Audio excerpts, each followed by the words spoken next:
കൊണ്ടിരിക്കാനായിട്ട് നോക്കണം. അങ്ങനെ ഉരുവിട്ടുകൊണ്ടിരിക്കുമ്പോഴും പിന്നെ ഇവിടെ അച്ഛൻ ഹല്ലേലൂയ ഇടയ്ക്ക് പറയുമ്പോഴും പ്രൈസ് ദി ലോർഡ് പറയുമ്പോഴും നിങ്ങൾ ആത്മാർത്ഥമായിട്ട് തിരിച്ച് അതേപോലെ തന്നെ പറയുമ്പോഴൊക്കെ ഈ ഉറക്കത്തിൻ്റെ അരൂപിയൊക്കെ നമ്മളിൽ നിന്ന് വിട്ട് മാറിക്കോളും. ഒന്ന് ഒരുമിച്ച് പറഞ്ഞേ ഹല്ലേലൂയ, സത്യോടെ പറഞ്ഞേ ഹല്ലേലൂയ.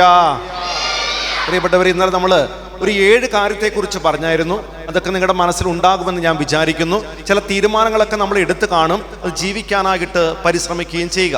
ഞാൻ അതിനെക്കുറിച്ച് വീണ്ടും ഒന്ന് ചിന്തിച്ചുകൊണ്ട് പോകാൻ താല്പര്യപ്പെടുന്നില്ല. മറിച്ച് നമ്മുടെ സമയം വളരെ കുറവായതുകൊണ്ട് ഇന്ന് മറ്റൊരു പ്രധാനപ്പെട്ട ഒരു ചിന്ത പങ്കുവെക്കാൻ അച്ഛൻ ആഗ്രഹിക്കുക. പ്രിയപ്പെട്ടവരെ, പരിശുദ്ധ കത്തോലിക്കാ സഭയിൽ ഞാൻ പറയുന്നതൊക്കെ പുറയിൽ കേൾക്കാമല്ലോ അല്ലേ? കേൾക്കാമെങ്കിൽ ഒന്ന് കൈവീശിയരെ. ഓക്കെ, ക്ലിയർ ആണല്ലോ? ഓക്കെ. പ്രിയപ്പെട്ടവരെ, പരിശുദ്ധ കത്തോലിക്കാ സഭയിൽ ഏകദേശം 2500 പരം പ്രാവശ്യം പരിശുദ്ധി അമ്മ മാതാവ് പ്രത്യക്ഷപ്പെട്ടിട്ടുണ്ട്.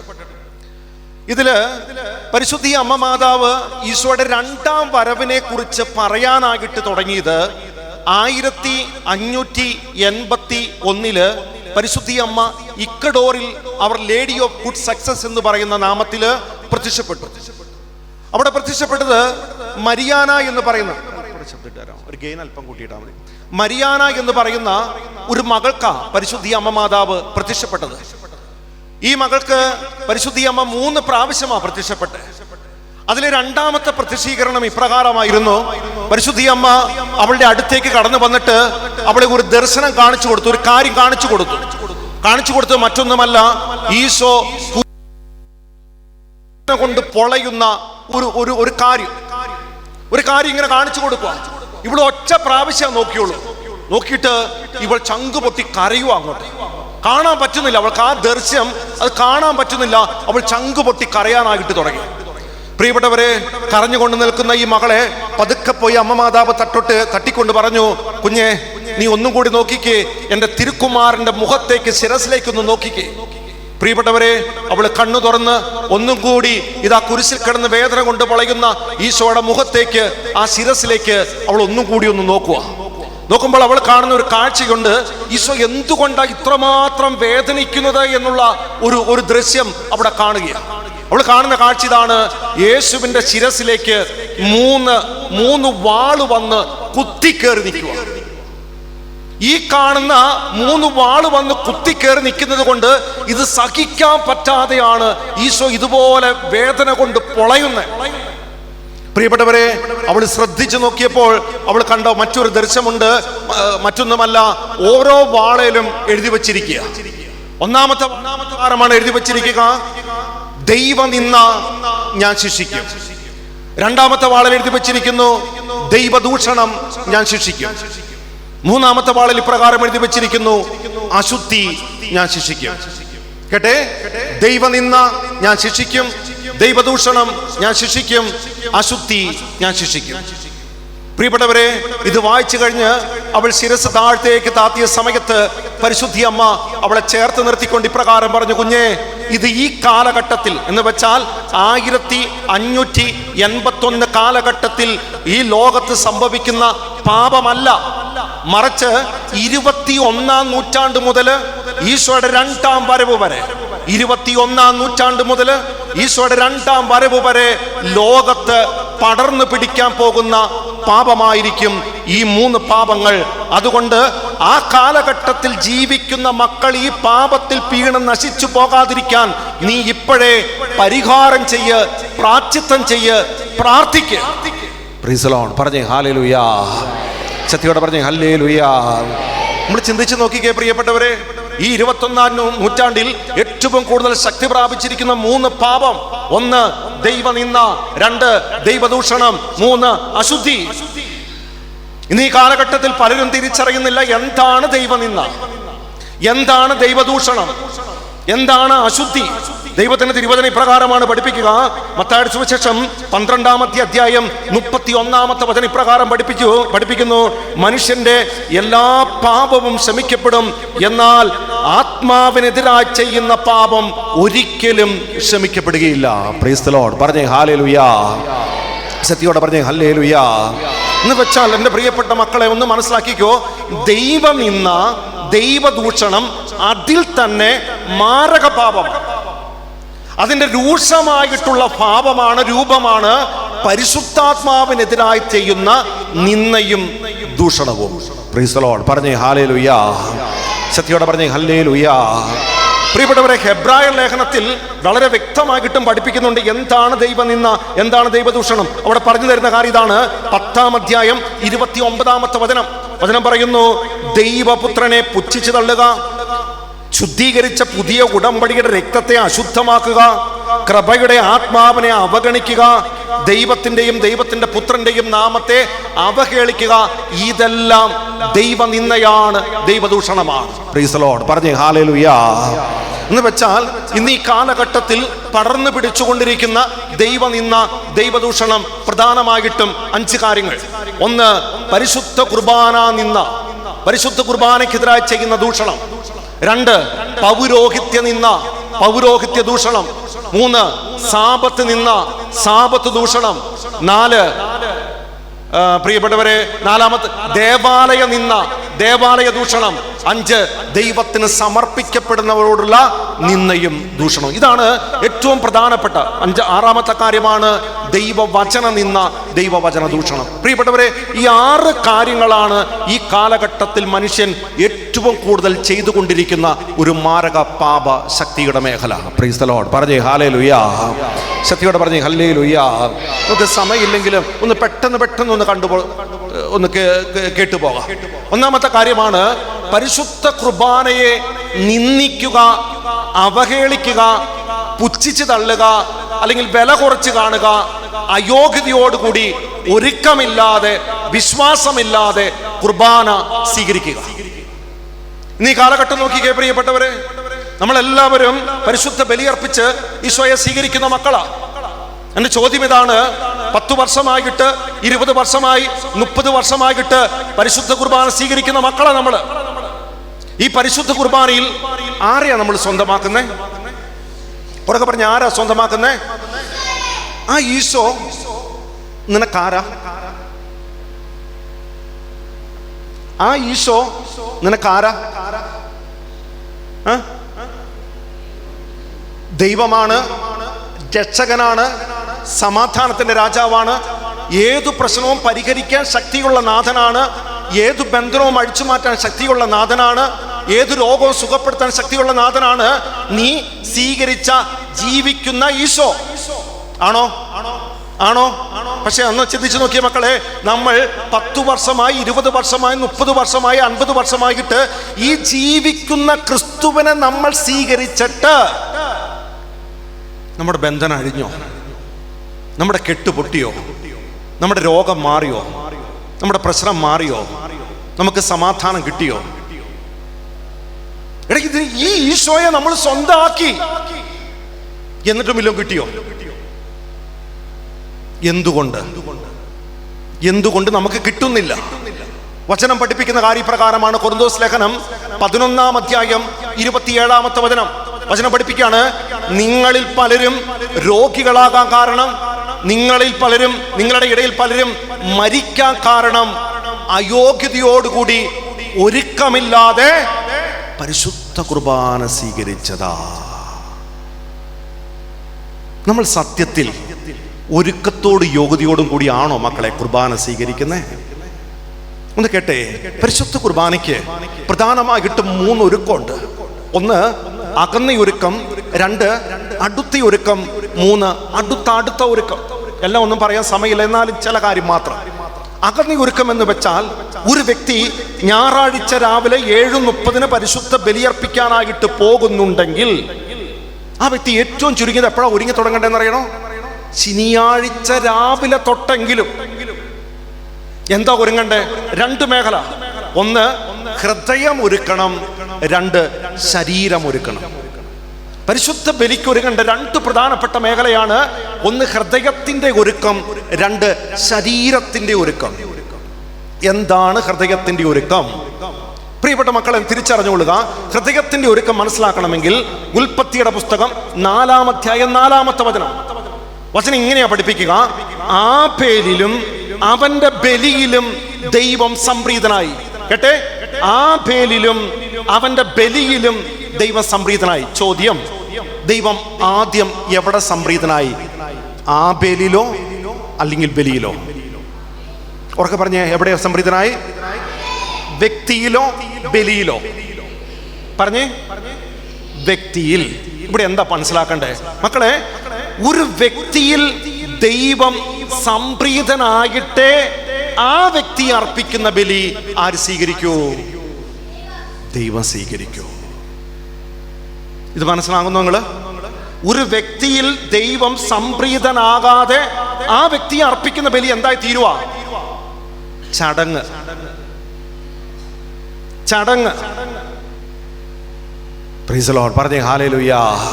ഇത് മനസ്സിലാക്കണമെങ്കിൽ പ്രിയപ്പെട്ടവരെ, യേശു ക്രിസ്തുവിന്റെ ബലി നോക്കിക്കേ. 33-ാമത്തെ വയസ്സിൽ ബലി അർപ്പിച്ച വ്യക്തിയാ. ആ ബലി ദൈവം സ്വീകരിച്ചു. എന്തുകൊണ്ട്? പരിശുദ്ധ ബൈബിൾ അതിന്റെ പുറകോട്ട് വായിച്ചു നോക്കുമ്പോൾ കാണാൻ പറ്റും, സ്വർഗം തുറക്കപ്പെട്ടിട്ട് ഇപ്രകാരം വിളിച്ചു പറഞ്ഞു. ഈശോയെ കണ്ടിട്ട് സ്വർഗീയ പിതാവ് ഇപ്രകാരം വിളിച്ചു പറഞ്ഞു, ഇവൻ എന്റെ പ്രിയപുത്രൻ, ഇവനിൽ ഞാൻ സംപ്രീതനായിരിക്കുന്നു. ഈശോയിൽ പിതാവായ ദൈവം സംപ്രീതനായപ്പോൾ ഈശോ അർപ്പിച്ച ബലി ആര് സ്വീകരിച്ചു? പിതാവ് സ്വീകരിച്ചു. മറ്റൊരു വ്യക്തിയെ കാണിച്ചു തരാം. ദാവീദ് രാജാവ്. ദാവീദ് രാജാവ് ബത്ശബയുമായി പോയി പാപം ചെയ്തിട്ട് വന്ന് ബലിയർപ്പിക്കാൻ നോക്കി. പ്രിയപ്പെട്ടവരെ, ആ സമയത്ത് ദൈവത്തിന് ദൂതൻ വരുവാ. ദൂതൻ വന്നിട്ട് ദാവീദിനോട് പറയുന്ന കാര്യം എന്താ? നിന്നിൽ ദൈവം സംപ്രീതനല്ല, അതുകൊണ്ട് നീ അർപ്പിക്കുന്ന ബലി ദൈവത്തിന് സ്വീകാര്യമല്ല. Praise the Lord. പറഞ്ഞേ ഹല്ലേലൂയ. മക്കളെ, നമ്മളൊക്കെ അർപ്പിക്കുന്നുണ്ട്. എടാ, ഒരുക്കത്തോടു കൂടിയാണോ ഇത്? ചിന്തിച്ചു നോക്കിയാ അറിയാം എനിക്ക് എന്ത് ഒരുക്കമുണ്ടെന്ന്. ഞാൻ ഈ ബലി അർപ്പിക്കാൻ വരുമ്പോ ചുമ്മാ ഒരു ചടങ്ങ് പോലെ ഏതെങ്കിലും ഒരു സമയത്ത് വന്നു നിന്നു കണ്ടുപോയി, അതിന്റെ അപ്പുറത്ത് എനിക്ക് ഈശോയെ അനുഭവിക്കാം. Praise the Lord. പറഞ്ഞേ ഹല്ലേലൂയ. മക്കളെ, നമുക്ക് ഈ ബലിയിൽ തീരാത്ത പ്രശ്നമുണ്ടോ? ബലിയിൽ തീരാത്ത എന്ത് പ്രശ്നമുള്ള ഇന്ന്? ഒരൊറ്റ ബലി മതി നിന്റെ വീട്ടിലെ സകല പ്രശ്നവും മാറാൻ. ഒരൊറ്റ ബലി മതി നിന്റെ കുടുംബം മാറി പറയാ. പക്ഷെ എന്നിട്ട് നമ്മൾ ഇങ്ങനെ ചെയ്തു കൂട്ടുന്നു. എത്ര പേര് ഒരുക്കത്തോടെ എന്ന് വെച്ചാൽ, എന്നിൽ ദൈവം സംപ്രീതനായിട്ട് ഞാൻ ബലിപീഠത്തിന്റെ മുമ്പിൽ വന്ന് ബലി അർപ്പിച്ചിട്ട് എത്ര നാളായി മക്കളെ? എന്നിൽ ദൈവം സംപ്രീതനാണെങ്കിൽ ഞാൻ എന്ത് ചെയ്യണം? ആദ്യം എൻ്റെ ഹൃദയം ശുദ്ധമാക്കണം. അതുകൊണ്ടല്ല വചനം പഠിപ്പിക്കുന്നു, മത്തായിയുടെ സുവിശേഷം 5-ാം അധ്യായം 8-ാമത്തെ വചനം പഠിപ്പിക്കുകയാണ്, ഹൃദയ ശുദ്ധിയുള്ളവർ ഭാഗ്യവാന്മാർ, എന്തെന്നാൽ അവർ ദൈവത്തെ കാണും. അതുകൊണ്ടാണ് മത്തായിയുടെ സുവിശേഷം 15:12 പഠിപ്പിക്കുന്നു, സകല പാപങ്ങളും മുളയെടുക്കുന്നത് മനുഷ്യന്റെ ഹൃദയത്തിൽ നിന്ന്. ദുശ്ചിന്ത, പരസംഗം, മോഷണം, വ്യഭിചാരം, കള്ളസത്യം, കള്ളസാക്ഷ്യം, പരദൂഷണം, സകല തിന്മകളും മുളയെടുക്കുന്നത് മനുഷ്യന്റെ ഹൃദയത്തിൽ നിന്ന്. ഹൃദയമാണ് ശുദ്ധമാക്കേണ്ടത്. അതുകൊണ്ട് പ്രിയപ്പെട്ടവർ, സാമുവേൽ പ്രവാചകന്റെ പുസ്തകം 16-ാം അധ്യായം 7-ാമത്തെ വചനം പഠിപ്പിക്കുന്നു, മനുഷ്യൻ ബാഹ്യരൂപത്തിൽ ശ്രദ്ധിക്കുമ്പോൾ കർത്താവാകട്ടെ നിന്റെ ഹൃദയഭാവത്തിലും. എന്ന് വെച്ചാൽ ഹൃദയം ശുദ്ധീകരിക്കുമ്പോൾ ദൈവം നിന്നിൽ സംപ്രീതനാകുക. നിങ്ങൾ മനസ്സിലാക്കിയ പ്രിയപ്പെട്ടവരെ, തിങ്കളാഴ്ച തൊട്ട് ശനിയാഴ്ച വരെ എവിടെയൊക്കെ പോയിരുന്ന് മദ്യപിക്കാൻ പറ്റുമോ അപ്രകാരം മദ്യപിച്ചിട്ട് ഞായറാഴ്ച ദേവാലയത്തിൽ ബലിയർപ്പിക്കാൻ വന്നാൽ നമ്മുടെ ബലിയിൽ ദൈവം സംപ്രീതനാകുമോ? തിങ്കളാഴ്ച തൊട്ട് ശനിയാഴ്ച വരെ എവിടെയൊക്കെ പോയിരുന്ന് കുറ്റം പറയാൻ പറ്റുമോ അപ്രകാരം കുറ്റം പറഞ്ഞു കുട്ടികിട്ട് ഒരു മനസ്താപം പോലും ഇല്ലാതെ ഞായറാഴ്ച നമ്മൾ ബലിയർപ്പിക്കാൻ അല്ലെങ്കിൽ ദേവാലയത്തിൽ ബലിയർപ്പിക്കാൻ വന്നാൽ നിന്നിൽ ദൈവം സംപ്രീതനാകുമോ?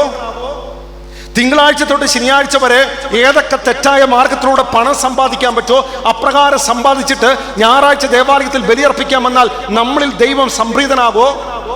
കാണപ്പെട്ട് ദൈവമായ മാതാപിതാക്കളെ വേദനിപ്പിച്ച് അവരുടെ കണ്ണീര് വീഴ്ത്തി അവരെ ദുഃഖത്തിലാഴ്ത്തിയിട്ട് നമ്മൾ ദേവാലയത്തിൽ ബലിയർപ്പിക്കാൻ വന്നാൽ നമ്മളിൽ ദൈവം സംപ്രീതനാകുമോ? ഏതൊക്കെ രീതിയിലുള്ള മോശപ്പെട്ട കാര്യങ്ങൾ രാത്രിയുടെ യാമങ്ങളിലും പകലിന്റെ യാമങ്ങളിലും ഇരുന്ന് കണ്ടുകൂട്ടിയിട്ട് ഞായറാഴ്ച ദേവാലയത്തിൽ ബലിയർപ്പിക്കാൻ വന്നാൽ ദൈവം നിന്നിൽ സംപ്രീതനാകുമോ? ചില തെറ്റായിട്ടുള്ള ബന്ധങ്ങൾ, ചില തെറ്റായിട്ടുള്ള ചാറ്റിങ്ങിൽ ഏർപ്പെട്ട്, ചില തെറ്റായ കാഴ്ചകളിൽ ഏർപ്പെട്ടിട്ട് നമ്മൾ ദേവാലയത്തിൽ ബലിയർപ്പിക്കാൻ വന്നാൽ ദൈവം സംപ്രീതനാവോ? നമ്മൾ എത്ര പേരുണ്ട് മക്കളെ, ഒരു ഒരുക്കം. Price the Lord. പറഞ്ഞേ ഹല്ലേലൂയാ. സത്യോടെ പറഞ്ഞേ ഹല്ലേലൂയാ.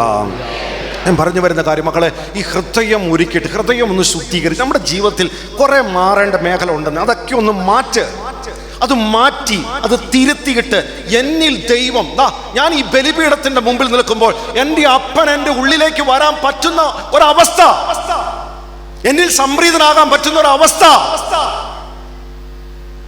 ഇതുണ്ടോ? നമ്മൾ ഇങ്ങനെ ഓട്ടാട്ടോ അല്ലേ? ഞാൻ ഇന്നലെ പറഞ്ഞ പോലെ ഓട്ടാ. നമുക്കിപ്പോൾ ഇവിടുന്ന് അണക്കരയ്ക്ക് വണ്ടി ഇട്ടാൽ നമ്മൾ ഇഷ്ടം പോലെ ആള് വരും. അട്ടപ്പാടിക്ക് ഇട്ടാൽ ഇഷ്ടം പോലെ ആള് വരും. കൃപാസനത്തിന് ഇട്ടാൽ ഇഷ്ടം പോലെ ആള് വരും. എടാ പോയി, എല്ലാം കുറെയൊക്കെ കിട്ടി, എല്ലാം നല്ലതാന്നേ, മരിച്ച പോവോ? എന്തിനാണ് നമ്മൾ അങ്ങോട്ടും ഇങ്ങോട്ടും ഓടുന്നേ? ഇവിടെ തീരുന്ന പ്രശ്നമല്ലേ? ഈ ബലിപീഠത്തിൽ തീരുന്ന പ്രശ്നമുള്ളൂ നമുക്ക്. നമ്മൾ ഓട്ടാ. Price the Lord. പറഞ്ഞേ ഹല്ലേലൂയാ. അഭിഷേകത്തോടെ പറഞ്ഞേ ഹല്ലേലൂയാ. ജീവനോടെ പറഞ്ഞേ ഹല്ലേലൂയാ. ഒന്ന്, എന്നിൽ ദൈവം സംപ്രീതനാകണം. അതിന് ഞാൻ എന്ത് ചെയ്യണം? എൻ്റെ ഹൃദയം ശുദ്ധീകരിക്കണം. രണ്ടാമത്തെ ഒരുക്കമാണ്. അപ്പൊ ഹൃദയത്തിന്റെ ഒരുക്കം. രണ്ടാമത്തെ ഒരുക്കമാണ് എന്ത്? ശരീരത്തിന്റെ ഒരുക്കം. എന്താ ശരീരത്തിന്റെ ഒരുക്കം? ഇത് മനസ്സിലാക്കണമെങ്കിൽ റോമാലേഖനം 12-ാം അധ്യായം 1-ാമത്തെ വചനം ഇപ്രകാരം പഠിപ്പിക്കുകയാണ്: നിന്റെ ശരീരം വിശുദ്ധവും ദൈവത്തിന് പ്രീതികരവുമായ സജീവ ബലിയായി നീ അർപ്പിക്കുവിൻ. ഇതാണ് ഏറ്റവും വലിയ ആരാധന, യഥാർത്ഥ ആരാധന. എന്താ ദൈവാരാധന അല്ലെങ്കിൽ യഥാർത്ഥ ആരാധന എന്ന് പറഞ്ഞാൽ, നിന്റെ ശരീരം വിശുദ്ധവും ദൈവത്തിന് പ്രീതികരവുമായ സജീവ ബലിയായി നീ അർപ്പിക്കുക. ഇതുണ്ടോ? ഇത് മനസ്സിലാക്കാൻ ഒരു എളുപ്പമാർഗം പറഞ്ഞു തരാം. പ്രിയപ്പെട്ടവരെ, നമ്മുടെ വീട്ടിൽ നമ്മൾ മാത്രം ഉള്ളുന്നിരിക്കുക. എല്ലാവരും അങ്ങോട്ടെങ്കിലെയോ പോയേക്കുക. നമ്മൾ മുറി കയറി കതകടച്ചു, നമ്മുടെ മൊബൈൽ എടുത്തു, ആരും കാണുന്നില്ല. ഞാൻ അവിടെ ഇനി കാണിച്ചു കൂട്ടുന്ന കാര്യം, നമ്മൾ ആ മൊബൈൽ എടുത്തിട്ട് ഒരു മോശമായിട്ടുള്ള ഒരു കാര്യം ഇങ്ങനെ ഇരുന്ന് കണ്ട് മനസ്സിൽ ഇങ്ങനെ ആഘോഷിച്ചുകൊണ്ടിരിക്കുക, സന്തോഷിച്ചുകൊണ്ടിരിക്കുക. ഒരാൾ കണ്ടിട്ടില്ല, ഒരാൾക്കും അറിഞ്ഞുകൂടാതെ ഞാൻ ഇങ്ങനെ ചെയ്യുന്ന ഒരാളാണെന്ന് ആർക്കും അറിയത്തില്ല. അപ്പൻ അറിയില്ല, അമ്മ, ജീവിത പങ്കാളി, ആർക്കും അറിയില്ല. പക്ഷെ ഞാനിതെല്ലാം കണ്ടു. മക്കളെ, ഇത് കണ്ടുകൊണ്ടിരുന്നപ്പോൾ ഒരാള് ഇത് മുഴുവനും കണ്ടിട്ട്, നീ കാണുന്ന കാര്യം മുഴുവനും കണ്ട് ചങ്കുപൊട്ടി ആ മുറിയുടെ സൈഡിൽ ഇരുന്ന് കരഞ്ഞുകൊണ്ടിരുന്നു. അതാരാ? എടാ, ഇവിടെയാണ് ശരീരത്തിന്റെ ബലി അർപ്പിക്കണ്ടേ. ഇവിടെ എങ്ങനെയാ അർപ്പിക്കണ്ടേ? ഞാൻ ഇപ്രകാരം മലിനമായിട്ടുള്ള കാര്യം കണ്ടാൽ അത് എൻ്റെ ഈശോയ്ക്ക് വേദന ഉണ്ടാകുമെന്ന് വിചാരിച്ചിട്ട് ഞാൻ അവിടെ കണ്ണടക്കം പാലിക്കുന്നതാണ് എൻ്റെ കണ്ണിൻ്റെ ബലിയർപ്പണം. വീട്ടിൽ വഴക്കുണ്ടാകാറില്ല അപ്പറേ? അവർ ഓർമ്മ ഇങ്ങോട്ട് പറയുമ്പോൾ നമ്മുടെ നാവിൻ്റെ തുമ്പിലുണ്ട് 2-3 കൂട്ടിക്കെട്ടി പറയാനും പൊറുപറക്കാനും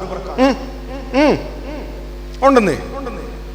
പക്ഷേ നീ തിരിച്ച് അതുപോലെ പ്രതികരിക്കുകയോ തിരിച്ച് നീ പൊറുപുറക്കുകയോ ചെയ്താൽ നിന്റെ ചേട്ടന് വേദന ഉണ്ടാകുന്നതിനേക്കാളും കൂടുതൽ നിന്റെ ഈശോയ്ക്ക് വേദന ഉണ്ടാകുമെന്ന് വിചാരിച്ചിട്ട് നീ അവിടെ മൗനം പാലിക്കുന്നതാണ് നാവിൻ്റെ ബലിയർപ്പണം.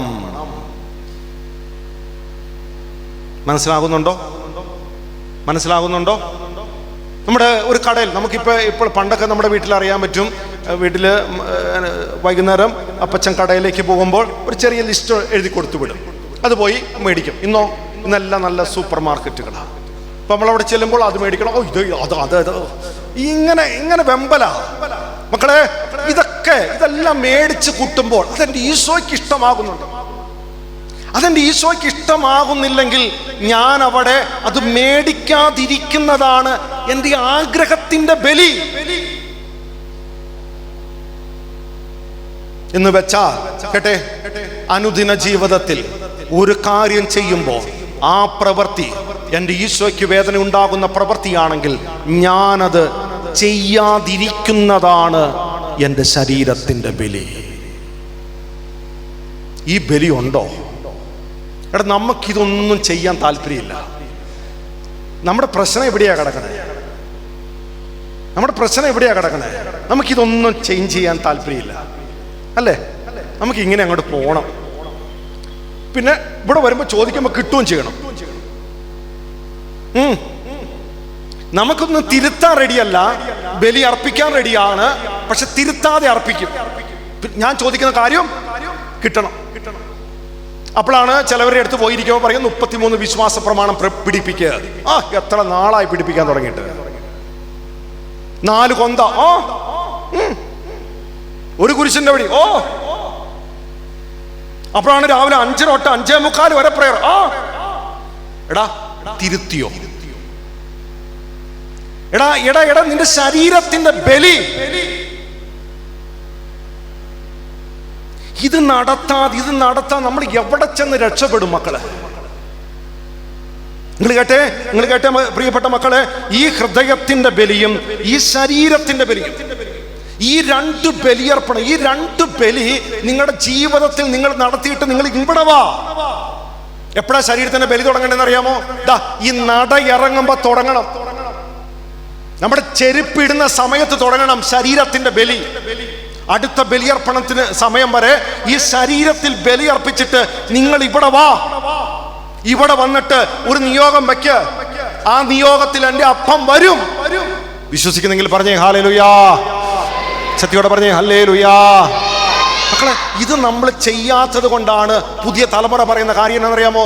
ഇത്രയും നാളും പോയില്ലേ പള്ളിയിൽ, എന്നാ കിട്ടി? പോയിട്ട് എന്ത് കിട്ടി? ഞാൻ കാണുന്നില്ല ഒന്നും. നമ്മുടെ പുതിയ തലമുറ നമുക്ക് കിട്ടി കാണിച്ചു കൊടുക്കണം. എന്താ? നമ്മൾ മാറിക്കേ. ഈ ശരീരത്തിന്റെ ബലി, ഹൃദയത്തിന്റെ ബലി നടത്തിയിട്ട് നിങ്ങൾ പള്ളി വന്ന് ചില നിയോഗം വെച്ച് ചില കാര്യം വെച്ചൊന്ന് പ്രാർത്ഥിച്ച വരുന്നേ, കിട്ടുന്നേ. അത് സാക്ഷിയാ. പോയി മക്കളെ കാണിച്ചു കൊടുക്കണം. ഞാൻ ഇവിടെ വന്ന് എന്റെ ഇടവക പള്ളി ബലിയർപ്പിച്ചപ്പോൾ എനിക്ക് കിട്ടിയതാ. ഇപ്പോഴത്തെ എന്നാ പറയാ, ചടങ്ങ് അത് നിന്നയായി തീരുവാ, ദൂഷണമായി തീരുവാ. Praise Lord. പറഞ്ഞേ ഹല്ലേലൂയാ. സത്യത്തോടെ പറഞ്ഞേ ഹല്ലേലൂയാ. അഭിഷേകത്തോടെ പറഞ്ഞേ ഹല്ലേലൂയാ. രണ്ടാമത്തെ കാര്യം മക്കളെ, ഒരുക്കം. നിങ്ങൾ നോക്കിക്കേ, ഈ ഒരുക്കം മനസ്സിലാക്കണമെങ്കിൽ ഏറ്റവും നല്ലത് നമ്മുടെ പണ്ടത്തെ കാർന്നോന്മാരെ നോക്കണം. നമ്മുടെ പണ്ടത്തെ കാർന്നോന്മാര് അവർക്ക് ദേവാലയത്തിൽ ഞായറാഴ്ച ബലിയർപ്പിക്കാനായിട്ട് പോകുന്നുണ്ടെങ്കിൽ പ്രിയപ്പെട്ടവരെ, അവർ ചെയ്തിരുന്ന കാര്യം അതിരാവിലെ എഴുന്നേൽക്കും, പ്രഭാത കാര്യങ്ങൾ നടത്തി മക്കളെയും ജീവിത പങ്കാളിയും എല്ലാം വിളിച്ചുണർത്തി പ്രിയപ്പെട്ടവരെ ആ പള്ളിയിലേക്ക് ഇറങ്ങുന്നതിന് മുമ്പ് രൂപത്തിന്റെ മുമ്പിൽ പോയി അവരൊരു പ്രാർത്ഥനയാണ്. ആ പ്രാർത്ഥന കഴിഞ്ഞിട്ട് ഇടത് കയ്യിൽ ചൂട്ട് കത്തിച്ച് അങ്ങോട്ട് പിടിക്കും, വലത് കയ്യിൽ ജപമാലയും പിടിക്കും. ഉമ്മിനീരിറക്കില്ല. രാവിലെ 7:30 പരിശുദ്ധ കുർബാനയുണ്ടെങ്കിൽ 5-6 കിലോമീറ്റർ നടന്ന് അവർ പള്ളിക്കകത്ത് 7 മണിക്ക് കാണും. കാരണം എന്താ? ഇവിടെ ജീവിക്കുന്ന ക്രിസ്തു ഉണ്ട്. ക്രിസ്തു എനിക്കായിട്ട് ബലിയർപ്പിക്കുക. ക്രിസ്തു എന്റെ പാപം മുഴുവൻ ഏറ്റെടുക്കുക, എന്റെ വീടിന്റെ രോഗം മുഴുവൻ ഏറ്റെടുക്കുക, എന്റെ വീടിന്റെ പ്രശ്നം മുഴുവൻ ഏറ്റെടുക്കുക, എന്റെ വീടിന്റെ ബന്ധനം മുഴുവൻ ഏറ്റെടുക്കുക. അവിടെ ചെന്നാ കിട്ടും അവിശ്വാസം. അതുകൊണ്ട് രാവിലെ എഴുന്നേറ്റ് പോരുക. 7:30 കുർബാനയ്ക്ക് 7 മണിക്ക് പള്ളിയിൽ. ഇന്നോ മക്കളെ, ഇന്നോ വണ്ടിയില്ലേന്നേ?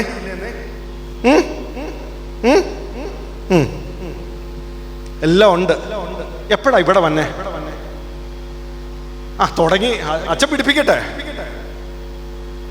ആ പ്രസംഗവും കൂടെ കഴിയാൻ പറ്റുവാണെങ്കിൽ. എടാ ഇത് എന്തുകൊണ്ടാണെന്നറിയോ? ഇതിന് നമ്മൾ വലിയ വിലയൊന്നും കൊടുക്കുന്നില്ല. ഇതിന് ചടങ്ങെന്ന് നമ്മൾ പറയും. അതെന്താ പറയണേ? പരിശുദ്ധ കുർബാനയെ നിന്ദിക്കലാണ്. പരിശുദ്ധ കുർബാന ഇവിടെ എന്താ നടക്കുന്ന മക്കള്? ഇവിടെ കാൽവരിയിൽ നടന്ന അതേ സംഭവം ഇവിടെ ആവർത്തിക്കുക.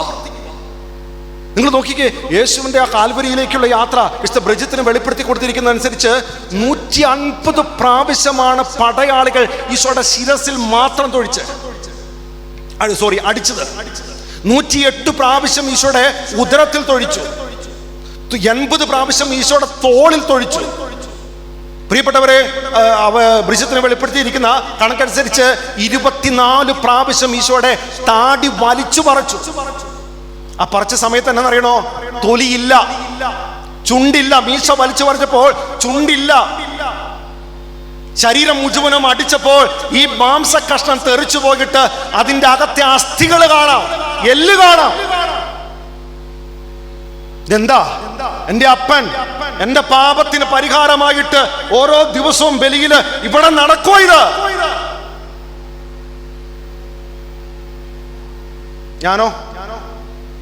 ഞാൻ പതുക്കെ ഈശോ ഇങ്ങനെ മുറിയോ എന്തു വേണേലും ചെയ്യട്ടെ അവിടെ അല്ലേ? ഞാൻ ഏതെങ്കിലും ഒരു സമയത്ത് എൻ്റെ എല്ലാ കാര്യങ്ങളും കഴിഞ്ഞ് സമയം കിട്ടിയാൽ വന്നൊന്ന് കയറാം. ഇതാണ് കുർബാന നിന്ന. നിങ്ങൾ ചിന്തിച്ച മക്കളെ, ഈശോ എന്നെ മാറ്റി. നിങ്ങളുടെ പ്രിയപ്പെട്ട മകനെയോ മകളെയോ ഞാൻ ഇവിടെ കിടത്തിയേക്കുവാ, ബലിപീഠത്തിൽ കിടത്തിയേക്കുവാ. ആ കുഞ്ഞിനെ ഞാൻ മുറിക്കാൻ പോകുക. നിങ്ങൾ എപ്പോ വരുന്ന? നിന്റെ കുഞ്ഞിനെയാണ് മുറിക്കുന്നതെങ്കിൽ നീ ഏത് സമയത്ത് പള്ളി കാണും? പള്ളിയിൽ എവിടെ കാണും? പുറത്ത് കാണോ അകത്ത് കാണോ? മക്കളെ, ഇവിടെ ഈ നിന്റെ കുഞ്ഞ് കിടന്ന് മുറിയുന്ന സമയത്ത് നിനക്ക് മൊബൈൽ എടുത്തുകൊണ്ട് സമയത്തൊന്ന് പുറത്തേക്ക് പോകാൻ പറ്റുമോ? നിന്റെ കുഞ്ഞാണ് മുറിയുന്നതെങ്കിൽ പുറത്തിരുന്നു കൊണ്ട് മൊബൈൽ നോക്കി വാട്സപ്പ് നോക്കി അങ്ങോട്ടും ഇങ്ങോട്ടും ചാറ്റ് ചെയ്ത് കളിക്കാൻ പറ്റുമോ? നിന്റെ കുഞ്ഞിന്റെ ശരീരമാണ് മുറിഞ്ഞുകൊണ്ടിരിക്കുന്നതെങ്കിൽ അവിടെ കൊണ്ടുപോയി വണ്ടി കെട്ടിട്ട് അതിൻ്റെ അകത്തിരിക്കാൻ പറ്റുമോ?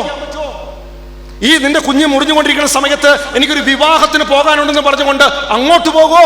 ഇല്ല മക്കളെ, ഇവിടെ കാണും, ഇവിടെ കാണും. നീ ചങ്ക് പൊട്ടിക്കറിയും, കണ്ണീര് ഇവിടെ കാണും.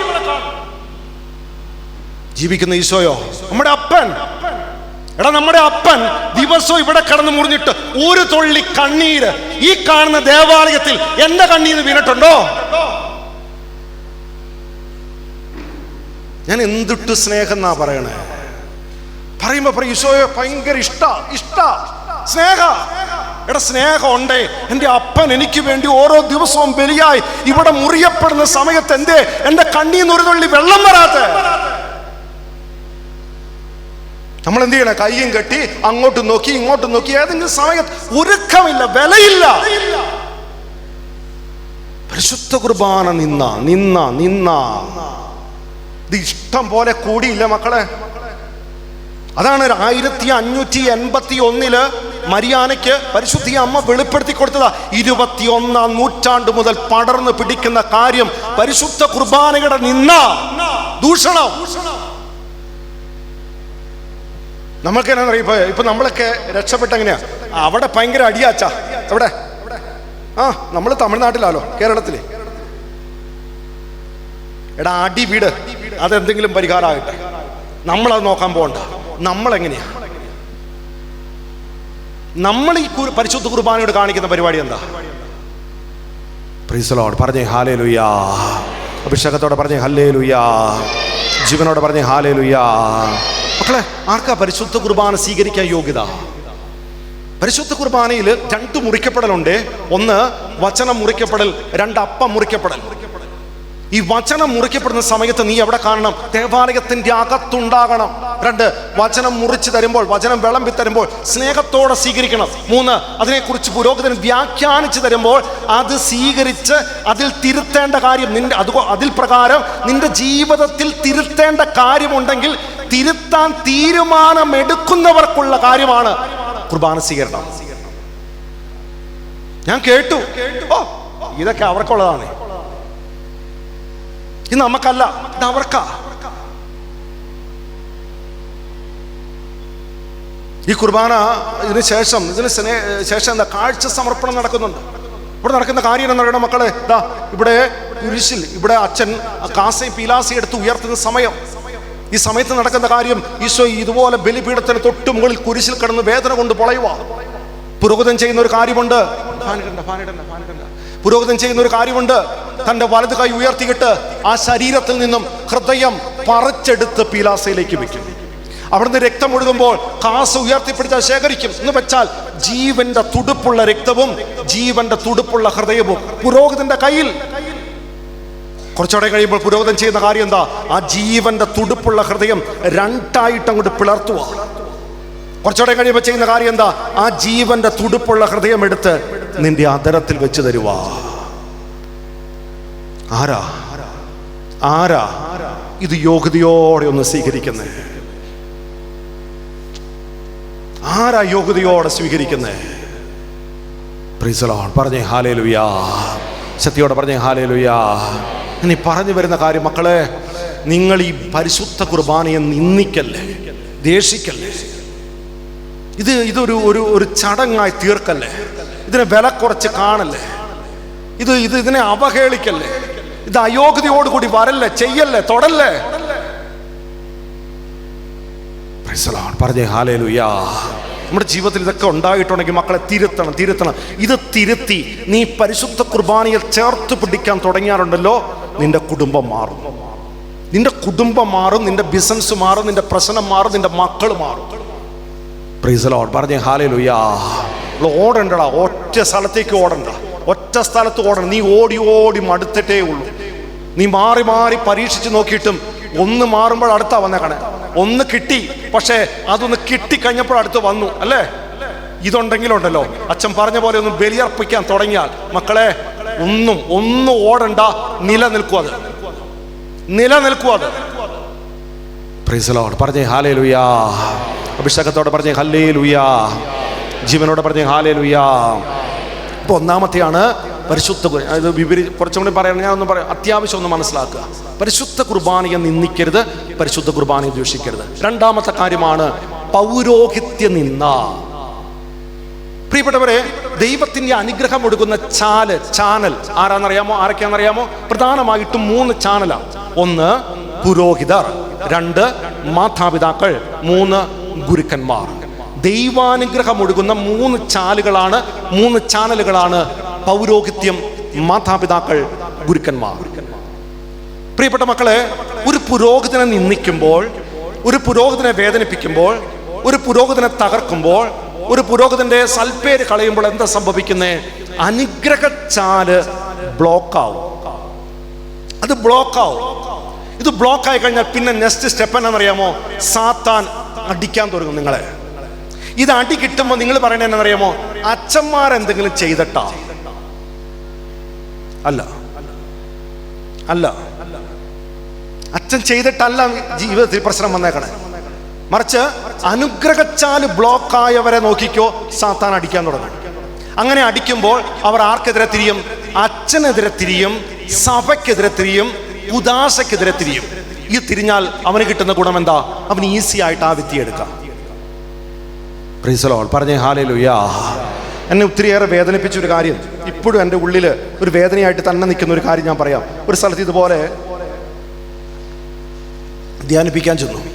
ധ്യാനത്തിൻ്റെ 3-ാം ദിവസം 5 ദിവസത്തെ ധ്യാനത്താണ്. 3-ാം ദിവസം ഞാൻ മുറി ഇങ്ങനെ ഇരുന്ന് ഒരുക്കിക്കൊണ്ടിരിക്കുന്ന സമയത്ത് ഒരു ബഹളം പള്ളിമേടെ കേട്ടു. ഞാൻ പെട്ടെന്ന് വാതിൽ തുറന്ന് പുറത്തേക്ക് ഇറങ്ങിയപ്പോൾ ഒരു മനുഷ്യൻ വികാരിയച്ഛനെ അടിക്കാൻ കയ്യോങ്ങി നിൽക്കോ, തെറിയും പറഞ്ഞു. ഭയങ്കര ബഹളം അവിടെ. ഞാൻ ഓടിച്ചെന്നു, അവനെ പിടിച്ചു, ആ ചേട്ടനെ പിടിച്ചു, കൈ പിടിച്ച് താത്തി ഇങ്ങോട്ട് വലിച്ചു മാറ്റി. പുള്ളി വീണ്ടും കൂട്ടത്തെറി അടിക്കണം, പുള്ളിക്ക് അടിച്ചേ തീരും. പ്രിയപ്പെട്ടവരെ, ഞാൻ കുറേ പറഞ്ഞു. ഞാൻ മുകളിലത്തെ നിലയിലാണ്, ഞാൻ പിടിച്ച് താത്തി താഴത്തെ നില വരെ സ്റ്റെപ്പ് ഇറക്കി കൊണ്ടുപോയി. പക്ഷെ ഈ വ്യക്തിക്ക് അടിക്കണം, തെറിയോട് തെറി. അവസാനം ഒരു 10-15 മിനിറ്റ് പറഞ്ഞു ഒന്ന് അല്പം ശാന്തമായി ഞാൻ ചേട്ടനോട്, ചേട്ടൻ പോയി പിന്നെ സംസാരിക്കണം. അപ്പോൾ പുള്ളി തെറി പറഞ്ഞുകൊണ്ട് അങ്ങോട്ട് പോയപ്പോൾ ഞാൻ കൂടെ പോയി, ഗേറ്റ് വരെ കൂടെ പോയി. അപ്പോൾ ഗേറ്റിൻ്റെ അടുത്ത് എത്തിയപ്പോൾ ഞാൻ ചേട്ടൻ്റെ കയ്യെ കയറി ഒന്നോടെയും പിടിച്ചു. ഞാൻ ചേട്ടൻ്റെ കയ്യെ കയറി പിടിച്ചിട്ട് പറഞ്ഞു, അപ്പുറം ഇപ്പുറം ഒന്ന് നോക്കിക്കേ, നിങ്ങളുടെ അപ്പുറം ഇപ്പുറം നോക്കിക്കേ, ഉറങ്ങുന്നവരെ ഒന്ന് തട്ടിക്ക്, അപ്പുറം ഇപ്പുറം നോക്കിക്കേ. എടാ, അപ്പം എന്നെ നോക്കാനല്ല പറഞ്ഞു, നിന്റെ അപ്പുറം ഇപ്പുറം നോക്കിയേ. ആ കുനിഞ്ഞിരുന്ന് ഉറങ്ങുന്ന ചേച്ചിനെ വിളിച്ച് പ്രൈസ് ദി ലോർഡ്. പറഞ്ഞേ ഹല്ലേലൂയ. ഈ നിവർന്നിരിക്കും, ഇങ്ങനെ അങ്ങോട്ട് നിവർന്നിരുന്നേ കേട്ടോ. കേക്ക് വളരെ പ്രധാനപ്പെട്ട കാര്യമാണ് പറയണേ. അപ്പോൾ ആ ഗേറ്റിൻ്റെ അടുത്ത് വെച്ച് ഞാൻ ഈ ചേട്ടൻ്റെ കയ്യെ കയറി അങ്ങോട്ട് പിടിച്ചു. ചേട്ടനോട് പറഞ്ഞു, ചേട്ടാ 6 മാസത്തിനുള്ളിൽ എന്തെങ്കിലും വന്ന് ഈ പ്രശ്നം പരിഹരിച്ച് ഒന്ന് മാപ്പ് ചോദിക്കണം. ഞാൻ പറയാൻ കാരണം ഇതാ, ഇപ്പം തന്നെ അദ്ദേഹത്തിൻ്റെ അനുഗ്രഹച്ചാല് ബ്ലോക്കായി, ഇനി അടി കിട്ടാൻ തുടങ്ങി. അപ്പം ആ പ്രശ്നത്തിൽ പോയി വീഴാതിരിക്കാൻ വേണ്ടിയാണ് കർത്താവിൻ്റെ കരുണയ്ക്ക് വേണ്ടി സമർപ്പിച്ച് 6 മാസം സമയം ഞാൻ എടുത്തു കൊടുത്തു. അപ്പോൾ കൂട്ടിക്കെട്ടി 2 തെറിയങ്ങളെ എന്നെ പുള്ളി പോയി. എനിക്കിപ്പോഴും വേദനയുള്ള കാര്യം ഞാൻ പിന്നീട് അറിഞ്ഞു. 7-ാം മാസം അദ്ദേഹം തളർന്നുപോയി. 9-ാം മാസം പോയി. എനിക്ക് ഇന്നുള്ളിൽ അതൊരു വേദനയായിട്ട് കിടക്കുക. ഞാൻ ഈ പറഞ്ഞു വരുന്നത് നിങ്ങളെ പേടിപ്പിക്കാനൊന്നും അല്ല മക്കളെ, പേടിപ്പിക്കാനൊന്നും പറയണമല്ല. മറിച്ച് നമുക്ക് എന്നാണെന്നറിയാമോ, നമുക്ക് ദൈവം തിരഞ്ഞെടുത്ത ചിലവരുണ്ട്. അത് വൈദികരാണെങ്കിൽ, സമർപ്പിതരാണെങ്കിൽ, മക്കളെ അവരോട് മല്ലടിക്കാൻ പോകണ്ട. അവരെ നശിപ്പിക്കാനോ അവരെ തകർക്കാനോ അവരെ ഇല്ലാതാക്കാനോ അവരുടെ കർത്താവ് അനുവദിച്ചിട്ടില്ല, തന്നിട്ടില്ല എന്നോർത്ത് നിങ്ങൾ ഇങ്ങനെ മനസ്സിലാക്കിയോ, ഞങ്ങളെല്ലാം പുണ്യാളന്മാരൊന്നും അല്ലാതാണ് കേട്ടോ. നിങ്ങൾക്കറിയാലോ, ഞങ്ങളൊന്നും വലിയ പുണ്യാളന്മാരൊന്നും അല്ലാതാണ്. എവിടെ നിന്ന് ഞങ്ങളൊക്കെ വന്നേക്കണേ? സാധാരണ കുടുംബത്തിൽ നിന്ന്, പാപികളായിട്ടുള്ള മാതാപിതാക്കളിൽ നിന്ന് ജനിച്ചവരാ ഞങ്ങൾ. നിങ്ങളുടെ മക്കൾക്ക് കുറവുണ്ടോ?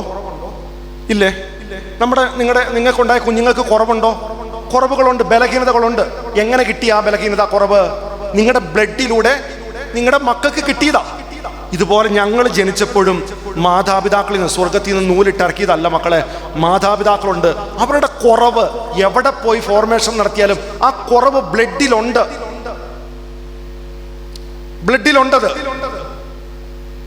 ഇനി നിങ്ങളുടെ കുഞ്ഞിന് തെറ്റുപറ്റിയ, നിങ്ങളുടെ പ്രിയപ്പെട്ട മകന് ഒരു തെറ്റുപറ്റി, ക്ഷമിക്കോ? പൊറുക്കോ? ലോകത്ത് മുഴുവൻ പറഞ്ഞു നടക്കുവോ? ഇല്ല. നിങ്ങളുടെ മകൻ ഒരു വൈദികനായി, ഈ വർഷം ഇവിടെ 2 പേരുടെ പട്ടമാണെന്നാണ് പറയണത്. ഇതുപോലെ നിങ്ങൾ ചിന്തിച്ച്, നിങ്ങളുടെ മകൻ ഒരു വൈദികനായി, ആ മകൻ ഒരു കുഞ്ഞ് തെറ്റുപറ്റി വീണു, അല്ലെങ്കിൽ വലിയ തെറ്റിൽ വീണു, അറിഞ്ഞുകൊണ്ടോ അറിവില്ലാതെയോ സാത്താന്റെ പ്രേരണ വീണുപോയി. നിങ്ങൾ മാതാപിതാക്കളല്ലേ? നിങ്ങൾ ഇടവകയിലുള്ള എല്ലാവരോടും പറഞ്ഞു നടക്കുമോ? അതെയോ മാതാവിന്റെ വിമല ഹൃദയത്തിന് സമർപ്പിച്ചിട്ട്, എൻ്റെ അമ്മേ, എൻ്റെ കുഞ്ഞിനെ നഷ്ടപ്പെട്ടു പോകാതിരിക്കാൻ അമ്മേ തിരിച്ചു പിടിക്കണം, ആരും അറിയാതിരിക്കാൻ നീലക്കാപ്പ് കൊണ്ട് പൊതിയ പ്രാർത്ഥിക്കില്ലേ? അപ്പനും അമ്മയാണെങ്കിൽ. ഞങ്ങൾ അച്ഛനാകുമ്പോൾ ഞങ്ങളോട് പറയുന്ന ഒരു കാര്യമുണ്ട്, സ്വന്തമായവരെ അന്യമാക്കിയും അന്യമായവരെ സ്വന്തമാക്കിയും ചെയ്തേക്കണം എന്ന് വെച്ചാൽ, സ്വന്തം മാതാപിതാക്കളെ വേണ്ട എന്ന് വെച്ച് എവിടെ ശുശ്രൂഷ ചെയ്യുന്നു അവിടെയുള്ളവരെ സ്വന്തം മാതാപിതാക്കളായും സ്വന്തം സഹോദരങ്ങളായും കണ്ട് സ്നേഹിച്ചേക്കണം. പ്രിയപ്പെട്ടവർ, ഈ 3 ദിവസം എൻ്റെ മാതാപിതാക്കൾ നിങ്ങളാ, എൻ്റെ സഹോദരങ്ങൾ നിങ്ങളാ. ഇവിടെയുള്ള വികാരിയച്ഛൻ്റെയും കൊച്ചച്ഛൻ്റെയും മാതാപിതാക്കൾ, സഹോദരങ്ങൾ നിങ്ങളാ. നിങ്ങൾ ചിന്തിച്ചേ, അവർക്കൊരു തെറ്റുപറ്റിയാൽ, അവർക്കൊരു ഒരു അപകടത്തിൽ പെട്ടുപോയാൽ നമ്മൾ നമ്മുടെ ഇടവകയിലുള്ള എല്ലാവരെയും വിളിച്ചറിയിക്കുകയല്ല ചെയ്യേണ്ടത്. എന്ത് ചെയ്യണം?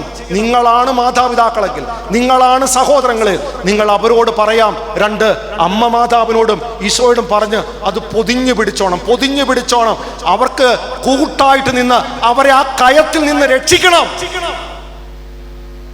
Price the Lord. പറഞ്ഞേ ഹല്ലേലൂയ. ശക്തിയോടെ പറഞ്ഞേ ഹല്ലേലൂയ. ഇന്നത്തെ കാലഘട്ടത്തിന്റെ പ്രത്യേകത എന്താ?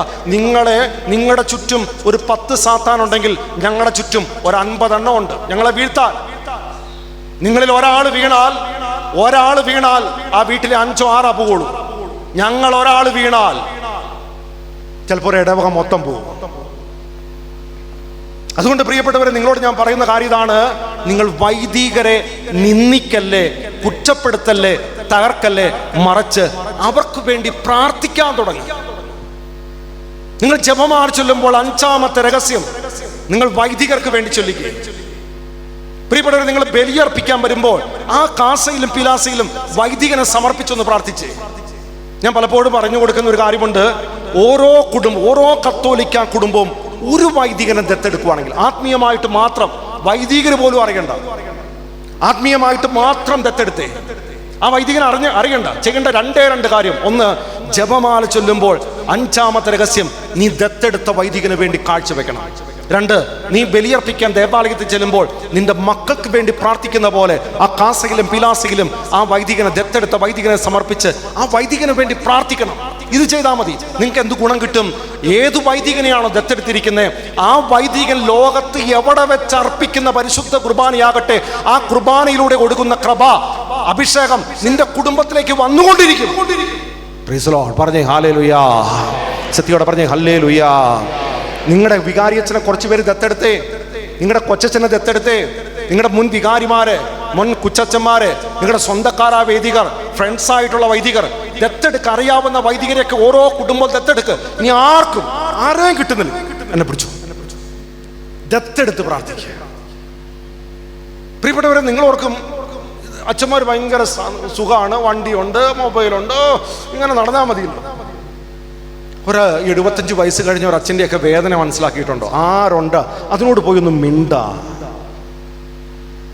എടാ, രാത്രിയിൽ നമുക്ക് പാവം ഒരു അച്ഛൻ ഇവിടെ ഉണ്ടല്ലോ, രാത്രിയിൽ ഒന്ന് മസിൽ കയറി, എടാ ഇച്ചിരി ചൂടുവെള്ളം ചുമച്ചു, ശ്വാസം മുട്ടി, ഇച്ചിരി ചൂടുവെള്ളം കിട്ടണം. ആരുണ്ടാ എടുത്തു കൊടുക്ക? ആരുണ്ട് വേണമെന്ന് ചോദിക്ക? രാത്രി കിടന്ന് നെഞ്ച് പൊട്ടുന്ന വേദന ആരെ വിളിക്കും? ഒന്ന് കട്ടിലെ താഴെ പോയി തന്നെ എഴുന്നേക്കാൻ ആരുണ്ട്? രാത്രി ഒന്ന് എഴുന്നേറ്റ് യൂറിൻ പാസ് ചെയ്യാൻ അവിടെ ഒന്ന് തെന്നി വീണു, അവിടെ കിടക്കും രാവിലെ വരെ. ചിലർക്ക് പാത്രം കഴുകാൻ പോലും ആളില്ല, ആ ടോയ്ലറ്റ് ഒന്ന് കഴുകി കൊടുക്കാൻ ആളില്ല, ആ കാണുന്ന ലോഹ അലക്കാൻ ആളില്ല, അതിങ്ങനെ കിടക്കുക. എനിക്കറിയാം ചെറുപ്പക്കാരായ കൊച്ചന്മാര് രാത്രിയിൽ ഒറ്റപ്പെടലിന്റെ വേദന വരുമ്പോൾ സക്രാരിയുടെ മുന്നിൽ പോയി മുട്ടുകുത്തിയിട്ട് ചങ്ക് പൊട്ടി കരഞ്ഞു പ്രാർത്ഥിക്കുന്ന കൊച്ചന്മാരെ എനിക്കറിയാം. സുഖമുള്ള ജീവിതമൊന്നും അല്ല പ്രിയപ്പെട്ടവരെ. ഞാൻ പറഞ്ഞു വരുന്ന കാര്യം ഇത്രയേ ഉള്ളൂ. നിങ്ങൾ വിധിക്കാൻ പോകല്ലേ, കുറ്റപ്പെടുത്താൻ പോകല്ലേ, തകർക്കാൻ പോകല്ലേ, നശിപ്പിക്കാൻ പോകല്ലേ, നിന്ദിക്കല്ലേ, മറിച്ച് ദത്തെടുത്ത് പ്രാർത്ഥിക്കുക. അങ്ങനെ ചെയ്യുമ്പോൾ നമ്മൾ നിന്ദിച്ചാൽ എന്താ? അനുഗ്രഹിച്ചാൽ ബ്ലോക്കായി തീരും. Price the Lord. പറഞ്ഞേ ഹല്ലേലൂയ. ഇപ്പൊ ഒന്നാമത്തെ കാര്യം പരിശുദ്ധ കുർബാനയെ നിന്ദിക്കൽ, 2 പൗരോഹിത്യ നിന്ദ. മൂന്നാമത്തെ നിന്ദയാണ് പ്രിയപ്പെട്ടവരെ സാബത്ത് നിന്ദ. സാബത്ത് നിന്ദ. സാബത്തിൽ ഒരു കത്തോലിക്കനെ സംബന്ധിച്ച് 2 കാര്യം ചെയ്യാനാ അനുവാദമുള്ളൂ. 1 ദൈവാരാധന, 2 ജീവകാരുണ്യ പ്രവൃത്തി. സാബത്തിൽ ക്രിസ്ത്യാനിക്ക് ചെയ്യാൻ പറ്റുന്ന 2 കാര്യം: 1 ദൈവാരാധന, 2 ജീവകാരുണ്യ പ്രവൃത്തി. അമ്മച്ചിമാരെ, അപ്പച്ചന്മാരെ, രാവിലെ ഞായറാഴ്ച ഒരുങ്ങി യോഗ്യതയോടുകൂടെ പരിശുദ്ധ ബലിയർപ്പിക്കാൻ വരണം. ബലിയർപ്പിച്ചതിന് ശേഷം നിങ്ങൾ തിരിച്ചു വീട്ടിൽ ചെന്ന് മക്കളെ ഒരുക്കി ഇതേപോലെ പരിശുദ്ധ കുർബാനയ്ക്കും കാറ്റഗിസത്തിനായിട്ട് വിടണം. എന്നിട്ട് മക്കൾ തിരിച്ചു വരുന്നതിന് മുമ്പ് നിങ്ങൾ ചെയ്യേണ്ട കാര്യമുണ്ട്. വീട്ടിൽ 5 പേരെ ഉള്ളൂ എങ്കിൽ 10 പേർക്കുള്ള ഭക്ഷണം ഉണ്ടാക്കണം. 5 പേരെ വീട്ടിലുള്ളൂ, പക്ഷെ 10 പേർക്കുള്ള ഭക്ഷണം ഉണ്ടാക്കണം. എന്നിട്ട് മക്കൾ വരുമ്പോഴേക്കും ചെയ്യേണ്ട കാര്യം എന്താണെന്നറിയണോ? ഒരു 5 പൊതിച്ചോറ് കെട്ടിവെക്കണം. മക്കൾ വരുമ്പോൾ പെട്ടെന്ന് മക്കളോട് ഭക്ഷണം കഴിക്കാൻ പറയണം. എന്നിട്ട് ഈ മക്കളെ കൂട്ടി വാഹനം ഉണ്ടെങ്കിൽ വാഹനത്തിൽ മക്കളെ കയറ്റി 5 പൊതിച്ചോറ് എടുത്തു വെച്ച് ടൗണിലേക്ക് വാ. റോഡിന്റെ സൈഡിൽ ഭക്ഷണം കഴിക്കാതിരിക്കുന്നവർ കാണും. മകന്റെയോ മകളുടെയോ കയ്യിലേക്ക് ഒരു പൊതിച്ചോറ് എടുത്ത് കൊടുത്തിട്ട് പറയണം, ആ അപ്പച്ചന് കൊണ്ടി കൊടുക്കുക, ആ അമ്മച്ചിക്ക് കൊണ്ടി കൊടുക്കുക. Price the Lord. പറഞ്ഞേ ഹല്ലേലൂയ. വൈകുന്നേരം ആകുമ്പോ ഉണ്ടല്ലോ മക്കളെ, വൈകുന്നേരം ആകുമ്പോൾ TV കാണേണ്ട സമയമല്ല, പാർക്കിൽ പോകേണ്ട സമയമല്ല, ഏതെങ്കിലും തിയേറ്ററിൽ പോയി ഇരുന്ന് ഫിലിം കാണേണ്ട സമയമല്ല, മറിച്ച് മക്കളെയും ജീവിത പങ്കാളിയും കൂട്ടിക്കൊണ്ട് അനാഥശാലയിൽ പോകണം. പ്രായമായവർ വസിക്കുന്ന സ്ഥലത്ത് പോകണം. രോഗികളായി കഴിയുന്നവരുടെ സ്ഥലത്ത് പോകണം. പ്രായമായ അച്ഛന്മാർ താമസിക്കുന്ന സ്ഥലത്ത് പോകണം. പ്രായമായ അപ്പച്ചന്മാരും അമ്മച്ചിമാരും താമസിക്കുന്ന സ്ഥലത്ത് പോയിട്ട് അവിടെ ചെന്ന് അവരോട് ഇരുന്ന് സംസാരിക്കണം. മക്കളെ കൂട്ടിക്കൊണ്ടു പോകണം. ചെറിയ കുഞ്ഞുണ്ടെങ്കിൽ അവരുടെ കയ്യിലേക്കൊന്ന് വെച്ചു കൊടുക്കണം. അവരാ കുഞ്ഞുവാവനേക്കൊന്ന് എടുക്കട്ടെ. എന്നിട്ട് നമ്മൾ ചോദിക്കണം, നമ്മുടെ മക്കൾ കേൾക്കത്തക്ക രീതി ചോദിക്കണം, എന്തേ ഇവിടെ വരാൻ കാരണം? അവർ കരഞ്ഞുകൊണ്ട് കുറേ സംഭവങ്ങൾ പറയും, കുറേ വേദന പറയും. നമ്മുടെ മക്കൾ അത് കേൾക്കണം. നമ്മുടെ മക്കൾ അത് കേൾക്കണം. അത് കേട്ടാലാണ് അവർ നമ്മളെ അവിടെ എത്തിക്കാതിരിക്കും. പ്രായമായ അച്ഛന്മാർ താമസിക്കുന്ന സ്ഥലം ആരുമില്ല, നിങ്ങളോട് മിണ്ട ആരുമില്ല. വിവാഹം ആശീർവദിച്ച അല്ലേ, മാമോദിസ തന്നതാ, സ്ഥൈര്യലേപനം തന്നതാ, കുംഭസാരം കേട്ടതാ, നിനക്ക് വേണ്ടി ബലിയർപ്പിച്ചതാ, നിന്റെ വീട് വെഞ്ചരിച്ചതാ. എന്തിയാ നീ ആ വൈദികൻ? ഒരു phone call. Price the Lord. പറഞ്ഞേ ഹല്ലേലൂയ. ശക്തിയോടെ പറഞ്ഞേ ഹല്ലേലൂയ. പൈസയൊക്കെ ഉണ്ടെങ്കിലുണ്ടല്ലോ, ശനിയാഴ്ച ആകുമ്പോൾ ഒരു ചാക്കരി, കുറച്ച് പച്ചക്കറിയോ അല്ലെങ്കിൽ ഇച്ചിരി ഡ്രസ്സോ മേടിക്കണം. അനാഥശാലയിൽ പോകണം, അവിടെ കൊണ്ടുപോയി കൊടുക്കണം. ആ കുഞ്ഞുങ്ങൾക്ക് ഈ ഡ്രസ്സൊക്കെ കൊടുക്കണം. എന്നിട്ട് നമ്മുടെ കുട്ടികളോട് പറയണം, അവരുടെ കൂടെ കുറച്ചു നേരം കളിക്കുക, അവരുടെ കൂടെ പോയി ഇരുന്ന് ഭക്ഷിക്കുക. ജീവകാരുണ്യ പ്രവൃത്തി. മക്കളെ, അന്ന് TV കാണല്ലേ, അന്ന് മൊബൈൽ കണ്ടോണ്ടിരിക്കല്ലേ, അന്ന് പാർക്കിൽ പോകല്ലേ, അന്ന് മക്കളോട് പഠിക്കുന്ന പറയല്ലേ, അന്നല്ല തുണി അലക്കേണ്ട ദിവസം. ദൈവാരാധന, ജീവകാരുണ്യ പ്രവൃത്തി. അന്ന് നമ്മൾ അധ്വാനിച്ചുണ്ടാക്കുന്ന പണം ഉണ്ടല്ലോ, നമുക്ക് ആ ഹോസ്പിറ്റലിലേക്കാണ് പോകുള്ളൂ, ഹോസ്പിറ്റലിലേക്കാണ് പോകുള്ളൂ. അതുകൊണ്ട് സാബത്ത് നിന്ദിക്കല്ലേ, നിന്ദിക്കല്ലേ, നിന്ദിക്കല്ലേ. സാബത്ത് ആചരിച്ചോ, കുടുംബത്തിൽ മാറ്റം ഉണ്ടാകും. സാബത്ത് സാബത്തിൻ്റെതായ രീതിയിൽ ആചരിക്ക്, കുടുംബം മാറും, കുടുംബം മാറും, മക്കൾ മാറും, മക്കൾ നശിക്കില്ല. Price the Lord. പറഞ്ഞേ ഹല്ലേലൂയാ. അഭിഷേകത്തോടെ പറഞ്ഞേ ഹല്ലേലൂയാ. പരിശുദ്ധ കുർബാന നിന്ന, 2 പൗരോഹിത്യം നിന്ന, 3 സാബത്ത് നിന്ന, 4 നാലാമത്തെ കാര്യമാണ് ദേവാലയ നിന്ന. ദേവാലയം എന്തിനു വേണ്ടി? ദേവാലയം, ദേവാലയ പരിസരവും എന്തിനു വേണ്ടി? പ്രിയപ്പെട്ടവരെ, ദൈവാരാധന നടത്താനും 2 ദൈവിക കാര്യങ്ങൾ ചെയ്യാനുമുള്ള സ്ഥലമാണ് എന്ത്? പരിശുദ്ധ ദേവാലയവും ദേവാലയ പരിസരവും. എനിക്കൊത്തിരി ഇഷ്ടമുള്ള ഒരു വിശുദ്ധയാണ് ഈജിപ്തിലെ വിശുദ്ധ മറിയം. മറിയത്തിനൊരു സ്വഭാവം ഉണ്ടായിരുന്നു. അവൾ ചെറുപ്പമായിരുന്ന സമയത്ത് അവളെ കയറി മൂടിയ ഒരാസക്തിയാണ് ജഡികാസക്തി, ഇല്ലെങ്കിൽ വ്യഭിചാരത്തിന് ദുർഭൂതം. വളരെ ചെറിയ പ്രായം തൊട്ട് അവൾ ശരീരം വിൽക്കാൻ തുടങ്ങി, പൈസയ്ക്കല്ല, ശാരീരിക സുഖത്തിന് വേണ്ടി. അങ്ങനെ വിറ്റ് ജീവിച്ചുകൊണ്ടിരിക്കുക. ഈ സമയത്താണ് ജെറുസലേമിലേക്ക് ഒരു കപ്പൽ യാത്ര, തീർത്ഥാടനം പോകണം. അവൾ ആ കപ്പലിനകത്ത് കയറി.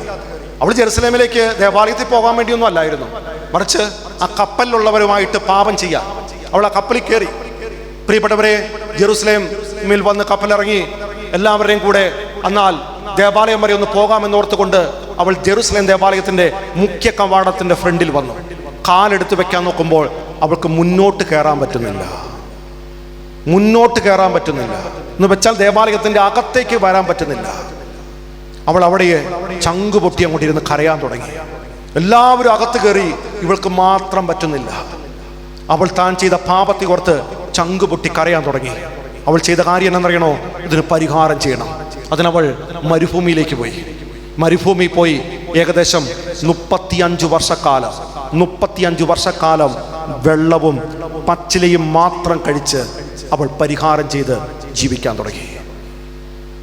പ്രിയപ്പെട്ട ദൈവമക്കളെ, ഞാൻ എന്തിനാ ഈ സംഭവം പറഞ്ഞെന്ന് വെച്ചാൽ, പരിശുദ്ധമായ ദേവാലയം, അത് വിശുദ്ധിയോടുകൂടി നമ്മൾ ദേവാലയത്തിൽ വന്നേ, വിശുദ്ധ കാര്യങ്ങൾക്കായിട്ട് ദേവാലയത്തിൽ വന്നേ. അതിൻ്റെതായ ഒരു അഭിഷേകം കിട്ടുന്നത്, അതിൻ്റെതായ ഒരു കൃപയാ കിട്ടുന്നത് എന്ന് വെച്ചാൽ നമ്മൾ നോക്കണം. ഞാൻ അകത്തേക്ക് വരുമ്പോൾ എൻ്റെ ഈശോ ഇങ്ങനെ നിൽക്കുക, എൻ്റെ ഈശോ ഉണ്ട് ഇവിടെ. ആ ഈശോ എന്നെ നോക്കുക. എന്നെ നോക്കുമ്പോൾ സന്തോഷിക്കുവാണോ വേദനിക്കുന്നുണ്ടോ? എൻ്റെ കുടുംബത്തിൽ ഒരു മാമോദിസ, ആ മാമോദിസയ്ക്ക് എല്ലാവരും വരുമ്പോൾ ഈശോ നോക്കുക, ആ ദാ വരുന്നു എൻ്റെ മക്കൾ. പക്ഷെ എൻ്റെ വരവ് കണ്ടിട്ട് ഈശോയുടെ ഉള്ളിൽ ഒരു ചെറിയ വേദന വന്നോ? നമ്മുടെ തിരുനാളിന് ആഘോഷങ്ങൾ ഇങ്ങനെ നടക്കുമ്പോൾ, ദൈവാരാധന ഇങ്ങനെ നടക്കുമ്പോൾ ഈശോ ഒത്തിരി സന്തോഷിക്കുക. അപ്പോൾ എൻ്റെ ഈശോ ഇങ്ങനെ നോക്കുക, ഓരോരുത്തരെയും, പള്ളിക്കകത്ത് വരുന്ന ഓരോരുത്തരെയും നോക്കുക. ഈശോയ്ക്ക് വേദനയാവോ? അപ്പേ എന്നെ കാണുമ്പോൾ ഒരു വേദന ഉണ്ടാവോ? Price the Lord. പറഞ്ഞേ ഹല്ലേലൂയാ. സത്യയോടെ പറഞ്ഞേ ഹല്ലേലൂയാ. നമ്മൾ കാണുന്നുണ്ടല്ലോ മക്കളെ, ഈശോ ജെറുസലേം ദേവാലയത്തിൽ പോകുന്നുണ്ട്. അവിടെ വെച്ച് മാത്രമാ ചാട്ടവാർ എടുത്തേക്കണേ അപ്പ, അല്ലേ? ആട്ടി ഓടിച്ചു. എന്താ? കച്ചവടം നടത്തുന്നത് കണ്ടപ്പോൾ, തിന്മ ചെയ്യുന്നത് കണ്ടപ്പോൾ, ദേവാലയത്തിന് ചേരാത്ത കാര്യങ്ങൾ നടക്കുന്നത് കണ്ടപ്പോൾ ആട്ടി ഓടിച്ചു. രണ്ടാമത് ഇതുപോലെ ദേവാലയത്തിൽ വന്നപ്പോൾ വീണ്ടും അത് തന്നെ. അന്ന് ഇതേപോലെ ആട്ടി ഓടിക്കാൻ തുടങ്ങിയപ്പോൾ നടന്ന സംഭവം എന്താ? ഈശോയെ അവർ പുറത്താക്കി. നിങ്ങൾ പിന്നീട് ആ ചരിത്രം നോക്കുമ്പോൾ കാണാൻ പറ്റും. ജെറുസലേം ദേവാലയം ഇരിക്കുന്ന ഒരു കുന്നിന്റെ മുകളിലാണ്. ആ കുന്നിറങ്ങുക, കെദ്രോൻ താഴ്വര, അവിടെ നിന്ന് അടുത്ത മല, താഴ്വരയിൽ വന്നു അടുത്ത മല കയറുക. മല കയറി ഈ ജെറുസലേം ദേവാലയം ഇരിക്കുന്നതിന്റെ നേരെ ഓപ്പോസിറ്റ് മലയിൽ അതേ ഭാഗത്ത് വന്ന് നിൽക്കുമ്പോൾ ഈശോ ഈ ജെറുസലേം ദേവാലയത്തിലേക്ക് നോക്കുക. നോക്കിയിട്ട് പറയുന്ന ഒരു കാര്യമുണ്ട്, ഈ ദേവാലയം കല്ലിന്മേൽ കല്ല് ശേഷിക്കാതെ തീർന്നു. മക്കളെ, എപ്പോഴാ ഈശോ അങ്ങനെ പറയാൻ കാരണം എന്നറിയാമോ? ദേവാലയത്തിന് ചേരാത്ത കാര്യം നടന്നപ്പോൾ വേദനിച്ച് പറഞ്ഞു പോയി. അത് നടന്നു. എന്നെ ഓർത്ത് എൻ്റെ ഈശോ വേദനിക്കരുത്. അതിന് ദേവാലയം ഏറ്റവും, അത് കല്യാണം ആകട്ടെ, മാമോദീസ ആകട്ടെ, തിരുനാളാകട്ടെ, മക്കളെ, അത് ആ കാര്യം ആഘോഷമല്ല, അവിടെ ഒരു ആരാധന നടക്കുന്നുണ്ട്, ഒരു കുദാശ. ആ കുദാശയ്ക്ക് ചേരാത്ത കാര്യം നടന്നേക്കരുത്. Price the Lord. പറഞ്ഞേ ഹല്ലേലൂയാ. അഭിഷേകത്തോടെ പറഞ്ഞേ ഹല്ലേലൂയാ. ജീവനോടെ പറഞ്ഞേ ഹല്ലേലൂയാ. അഞ്ചാമത്തെ നിന്നയാണ്. അപ്പൊ അതാണ് പ്രിയപ്പെട്ടവർ ദേവാലയ നിന്ന. അഞ്ചാമത്തെ നിന്നയാണ് ദൈവത്തിന് സമർപ്പിക്കേണ്ട കാര്യങ്ങളുടെ നിന്ന, അല്ലെങ്കിൽ കുറവ് എന്ന് വെച്ചാൽ ദൈവത്തിന് 4 കാര്യങ്ങളാണ് സമർപ്പിക്കേണ്ടത്. 1 സമയം, 2 കഴിവ്, 3 സമ്പത്ത്, 4 ആരോഗ്യം. ഇതാണ് ദശാംശമായിട്ട് ദൈവത്തിന് കൊടുക്കേണ്ടത്. ദൈവത്തിന് കൊടുക്കേണ്ട ദശാംശ. ഒന്നാമത്തെ പ്രിയപ്പെട്ടവരെ, നമ്മുടെ കഴിവ്. നമുക്ക് ദൈവം നല്ല കഴിവുള്ള പിള്ളേരെ തന്നിട്ടുണ്ട്, അല്ലേ? എഞ്ചിനീയറാ, കമ്പ്യൂട്ടർ നന്നായിട്ട് അറിയാവുന്നവരാണ്. നിനക്ക് ഏത് മേഖലയിലാണോ കഴിവ്, ആ കഴിവുള്ള കുഞ്ഞെ നിന്റെ ആ മേഖലയിലൂടെ നിന്റെ ഈശോയെ കൊടുക്കാൻ നിനക്ക് പറ്റിയിട്ടുണ്ടോ? നമ്മുടെ മക്കളെയൊക്കെ വലിയ വലിയ മേഖലയിൽ എത്തിച്ചു. എൻ്റെ കുഞ്ഞ് ആ മേഖലയിൽ നിന്നുകൊണ്ട് എൻ്റെ ഈശോയെ കൊടുക്കുന്നുണ്ടോ ആർക്കെങ്കിലും ഒരാൾക്ക്? 2 സമയം. ഒരു ദിവസം എത്ര മണിക്കൂറാ? 24. എത്ര മണിക്കൂർ ഈശോയ്ക്ക് കൊടുക്കണം?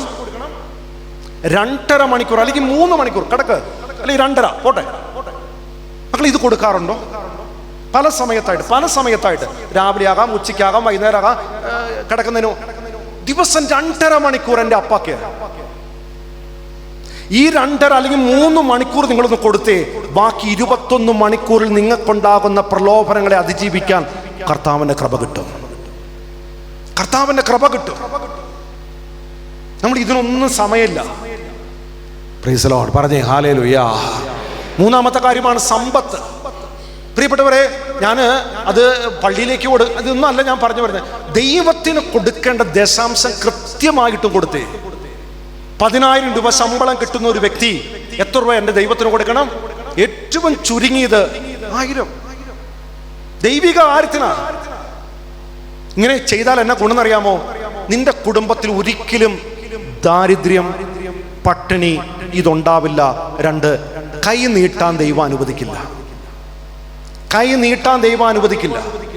എനിക്ക് 100 കൂട്ടം സംഭവമുണ്ട്. ഈ ഡിസംബർ തന്നെ ഉൾപ്പെടെ 100 കൂട്ടം. ഈ മകന് കൊറോണ വന്നപ്പോൾ ഒരു ശുശ്രൂഷയില്ല, പക്ഷെ ദൈവം കൈ നീട്ടാൻ അനുവദിച്ചിട്ടില്ല. ഇല്ലെന്നേ, എനിക്ക് 100 കണക്കിന് ആളുകളെ അറിയാം. ദൈവത്തിന് കൊടുത്തോ. അത് അവസാനമല്ല മക്കളെ കൊടുക്കണ്ടേ. എല്ലാം കഴിഞ്ഞു, എന്നാ ഇനി ഇച്ചിരി പൈസ ഉണ്ട്, അതല്ല. കിട്ടുമ്പോൾ ആദ്യം ദൈവത്തിന് കൊടുത്തേ. Price the Lord. പറഞ്ഞേ ഹല്ലേലൂയാ. ഇതൊക്കെ വിവരിച്ച് പറയണമെന്നുണ്ട്, പക്ഷേ അതിനുള്ള സമയം നമുക്കില്ലാത്തതുകൊണ്ടാണ് ഞാൻ ഇങ്ങനെ ഓടിച്ചോടിച്ചു പോണേ. അപ്പോൾ ഈ 5 തരത്തിലുള്ള നിന്നയാണ് ഇന്ന് ഈ കാലഘട്ടത്തിൽ ഏറ്റവും കൂടുതൽ പെരുകിക്കൊണ്ടിരിക്കുക. 1 പരിശുദ്ധ കുർബാനയെ നിന്ദിക്കൽ, 2 പൗരോഹിത്യ നിന്ന, 3 സാപത്ത് നിന്ന, 4 ദേവാലയ നിന്ന, 5 ദൈവത്തിന് സമർപ്പിക്കേണ്ട കാര്യങ്ങളുടെ കുറവ് അല്ലെങ്കിൽ നിന്ന. ഇതാണ് ഇന്ന് ഈ കാലഘട്ടത്തിൽ ഏറ്റവും കൂടുതൽ. ഇനി 6-ാമത്തെ ഒരു കാര്യമാണ് വചന നിന്ന. കത്തോലിക്ക സഭയുടെ മതബോധന ഗ്രന്ഥം CCC 105-ാമത്തെ ഖണ്ഡികയിൽ 105, 106 ഖണ്ഡിക പരിശോധിച്ച് നോക്കുമ്പോൾ അവിടെ പറയുന്ന കാര്യമുണ്ട്. എൻ്റെ ഈശോയുടെ ശരീരത്തിന് കൊടുക്കേണ്ട ബഹുമാനവും വണക്കവും നീ എന്തിനു കൊടുക്കണം? പരിശുദ്ധ ഗ്രന്ഥം ബൈബിൾ എന്ന് വെച്ചാൽ നീ സക്രാരിയുടെ മുമ്പിൽ അല്ലെങ്കിൽ ഈശോ ഇവിടെ എഴുന്നള്ളിച്ച് വെക്കുമ്പോൾ ആ ഈശോയുടെ മുമ്പിൽ നീ വണങ്ങുന്നുണ്ടെങ്കിൽ ഇതുപോലെ വണങ്ങണം. എവിടെ? നിന്റെ വീട്ടിൽ ബൈബിൾ ഇരിക്കുന്ന ഒരു സ്ഥലം ഉണ്ടല്ലോ, അവിടെ ബൈബിൾ വെച്ചിട്ട് നീ ഒന്ന് കുമ്പിട്ട് നോക്കിക്കേ. Price the Lord. പറഞ്ഞേ ഹല്ലേലൂയാ. മക്കളെ, ഈ ദിവ്യകാരുണ്യ ഈശോയെ വീട്ടിലേക്ക് തന്നുവിടാൻ പറ്റാത്തത് കൊണ്ടാ വെഞ്ചരിച്ച ബൈബിളായ ഈശോയെ വീട്ടിലേക്ക് തന്നേക്കണേ. അത് എവിടെയെങ്കിലും കൊണ്ടുവെക്കാനല്ല, ഏതെങ്കിലും രീതിയിൽ കൊണ്ടുവെക്കാനല്ല. ബൈബിൾ വെച്ചിട്ട് ബൈബിളിന്റെ മുകളിൽ മറ്റൊരു പ്രാർത്ഥനാ പുസ്തകമോ ഒരു കുരിശോ ഒരു ജപമാല പോലും വെക്കാൻ പാടില്ല. അത് ഏറ്റവും പവിത്രമായി അതെടുക്കണം, വായിക്കണം, ഭക്ഷിക്കണം, ജീവിക്കണം. Price the Lord. പറഞ്ഞേ ഹല്ലേലൂയാ. ശക്തിയോടെ പറഞ്ഞേ ഹല്ലേലൂയാ. വില കുറഞ്ഞ് തമാശ പറയാൻ വേണ്ടി ബൈബിൾ വാക്യമല്ല മക്കൾ ഉപയോഗിക്കണ്ടേ. അനേകരുണ്ട് ആ പരിപാടി. ചിലവരുണ്ട് വചന ശുശ്രൂഷയെ നിന്ദിക്കുന്നവര്, വചന ശുശ്രൂഷയ്ക്ക് എതിരായിട്ട് നിൽക്കുന്നവര്. ദൈവവചനത്തെ സംശയിക്കുന്നവരോട് കൂടെ കൂട്ടുചേർന്ന് ദൈവവചനത്തിനെതിരായി പ്രവർത്തിക്കുന്നവര്. മക്കളെ, ഇതൊക്കെ എന്താണെന്നറിയാമോ? ദൈവവചന നിന്ദയാ. ദൈവവചന നിന്ന നമ്മുടെ ജീവിതത്തിൽ, നമ്മുടെ കുടുംബത്തിൽ ഏതെങ്കിലും വ്യക്തികൾക്ക് ഇപ്രകാരമൊക്കെ വന്നു പോയിട്ടുണ്ടെങ്കിൽ ആത്മാർത്ഥമായിട്ട് ദൈവത്തിന്റെ സന്നിധിയിൽ മാപ്പ് ചോദിക്കണം. Price the Lord. ഒരുമിച്ച് പറയാമോ? ഹല്ലേലൂയ. സത്യത്തോടെ പറഞ്ഞേ ഹല്ലേലൂയ. ഇപ്പം അതുകൊണ്ടാണ് ഞാൻ പറഞ്ഞത്, ആദ്യത്തെ 3 കാര്യമാണ് പ്രിയപ്പെട്ടവരെ. ഒന്ന് ദൈവനിന്ദ, ദൈവദൂഷണം. ഇനി മൂന്നാമത്തെ കാര്യമാണ് അശുദ്ധി. ഇന്ന് ഈ കാലഘട്ടത്തിൽ പറഞ്ഞല്ലോ, 21-ാം നൂറ്റാണ്ട് മുതൽ ഈശോയുടെ 2ാം വരവ് വരെ ലോകത്തെ ഏറ്റവും കൂടുതൽ പെരുകിക്കൊണ്ടിരിക്കുന്ന പാപമാണെന്നാണ് 1581 സിസ്റ്റർ മരിയാന എന്ന് പറയുന്ന സമർപ്പിതയ്ക്ക് പരിശുദ്ധി അമ്മ പ്രത്യക്ഷപ്പെട്ട് പറഞ്ഞത്. നമ്മൾ ചിന്തിച്ച് നോക്കിയാൽ അറിയാം, ഇന്ന് ഈ കാലഘട്ടം അശുദ്ധി കൊണ്ട് പെരുകിയിരിക്കുന്ന ഒരു കാലഘട്ടം അല്ലേ മക്കളെ? എന്താ ചാരിത്ര ശുദ്ധി എന്നോ, അല്ലെങ്കിൽ നിങ്ങൾ മനസ്സിലായ അശുദ്ധിയിലേക്ക് നയിക്കുന്ന പാപക്കെട്ടുകൾ, മാരക പാപക്കെട്ടുകൾ ഏതൊക്കെയാ? 1 മദ്യപാനം, മയക്കുമരുന്ന്, ലഹരി ഉപയോഗം. 2 സ്വയംഭോഗം, സ്വവർഗഭോഗം, വ്യഭിചാരം, മോശപ്പെട്ട കാഴ്ചകൾ. 3 മിശ്രവിവാഹം, പ്രേമം. 4 വന്ധീകരണം, ഗർഭചിത്രം. ഇതൊക്കെ എന്താ? അശുദ്ധിയിലേക്ക് നമ്മളെ നയിച്ചു കെട്ടുണ്ടാക്കുന്ന പാപം. ഈ പാപത്തിൽ വീണാലുള്ള പ്രശ്നം എന്നാ? ദൈവവുമായിട്ടുള്ള ബന്ധം തകരും. 2 ദൈവിക ജീവൻ നഷ്ടപ്പെടും. 3-ാമതായിട്ട് അതിൻ്റെ ഒരു അരൂപിയുണ്ട്. ആ പാപം ചെയ്തോ അതിൻ്റെ അരൂപി നമ്മളെ ഭരിക്കാനായിട്ട് തുടങ്ങും, നയിക്കാനായിട്ട് തുടങ്ങും. അത് നമ്മളെ മാത്രമല്ല, നമ്മുടെ കുടുംബത്തിൻ്റെ മേലും മക്കളുടെ മേലും ജോലി സ്ഥലത്തിൻ്റെ മേലൊക്കെ ഇവനൊരു ആധിപത്യം കിട്ടും. ഒപ്പം ഈ പാപം ചെയ്യുമ്പോൾ കുടുംബത്തിൻ്റെ അടിത്തറ ഇളകാൻ തുടങ്ങും. ഒപ്പം ഇതിലെ പാപങ്ങൾ അടുത്ത തലമുറയ്ക്ക് കൈമാറിപ്പോകുന്ന ഒരു പാപവും കൂടിയാണ്. എന്താ മക്കളെ ചാരിത്രശുദ്ധി എന്ന് വെച്ചാൽ സ്വന്തം ലൈംഗികതയെ തിരുസഭയുടെ നടപടി പ്രകാരം അനുവദനീയമായ ഏക വ്യക്തിയുമായി പങ്കുവെക്കുന്നതിന് പറയുന്ന പേരാണ് ചാരിത്രശുദ്ധി. ഈ ചാരിത്രശുദ്ധി നഷ്ടപ്പെടുന്ന പാപമാണിത്. സ്വവർഗം, വ്യഭിചാരം, മോശമായ കാഴ്ചകൾ എന്ന് വെച്ചാൽ സെക്സിനെ ദുരുപയോഗിക്കുന്നത്. ദൈവത്തിന്റെ വചനം പഠിപ്പിക്കുന്ന കാര്യപ്രകാരമാണ് റോമാലേഖനം 13-ാമത്തെ അധ്യായം 13-ാം അധ്യായം 13-ാമത്തെ വചനം ഇപ്രകാരം പഠിപ്പിക്കുകയാണ്: പകലിന് യോജിച്ച വിധം നമുക്ക് പെരുമാറാം, അന്ധകാരത്തിന്റെ പ്രവൃത്തികൾ നമുക്ക് ഉപേക്ഷിക്കാം. എന്നിട്ട് പറയുവാണ്, ഏതാണ് അന്ധകാരത്തിന്റെ പ്രവൃത്തി? ഇപ്രകാരമാണ് പറയുന്നത്: സുഖലോലുപത, മദ്യലഹരി, അവിഹിത വീഴ്ച, ഇവയിൽ ഏർപ്പെടുന്നവർ സ്വർഗരാജ്യത്തിൽ പ്രവേശിക്കില്ല. എന്ന് വെച്ചാൽ ഈ കാണുന്ന പാപങ്ങളൊക്കെ എന്ത് പാപ? ജഡിക പാപങ്ങളാണ്. ഈ ജഡിക പാപത്തിൽ ഏർപ്പെട്ടാൽ എന്താ പ്രശ്നം? അവർക്ക് സ്വർഗരാജ്യം കിട്ടില്ല. അതുകൊണ്ടാണ് മക്കളെ ഗലാത്യ ലേഖനത്തിൽ വചനം പഠിപ്പിക്കുന്നു, 5-ാം അധ്യായം 19-ാമത്തെ വചനം പഠിപ്പിക്കുകയാണ്: ജഡത്തിന്റെ വ്യാപാരങ്ങൾ എല്ലാവർക്കും അറിയാം.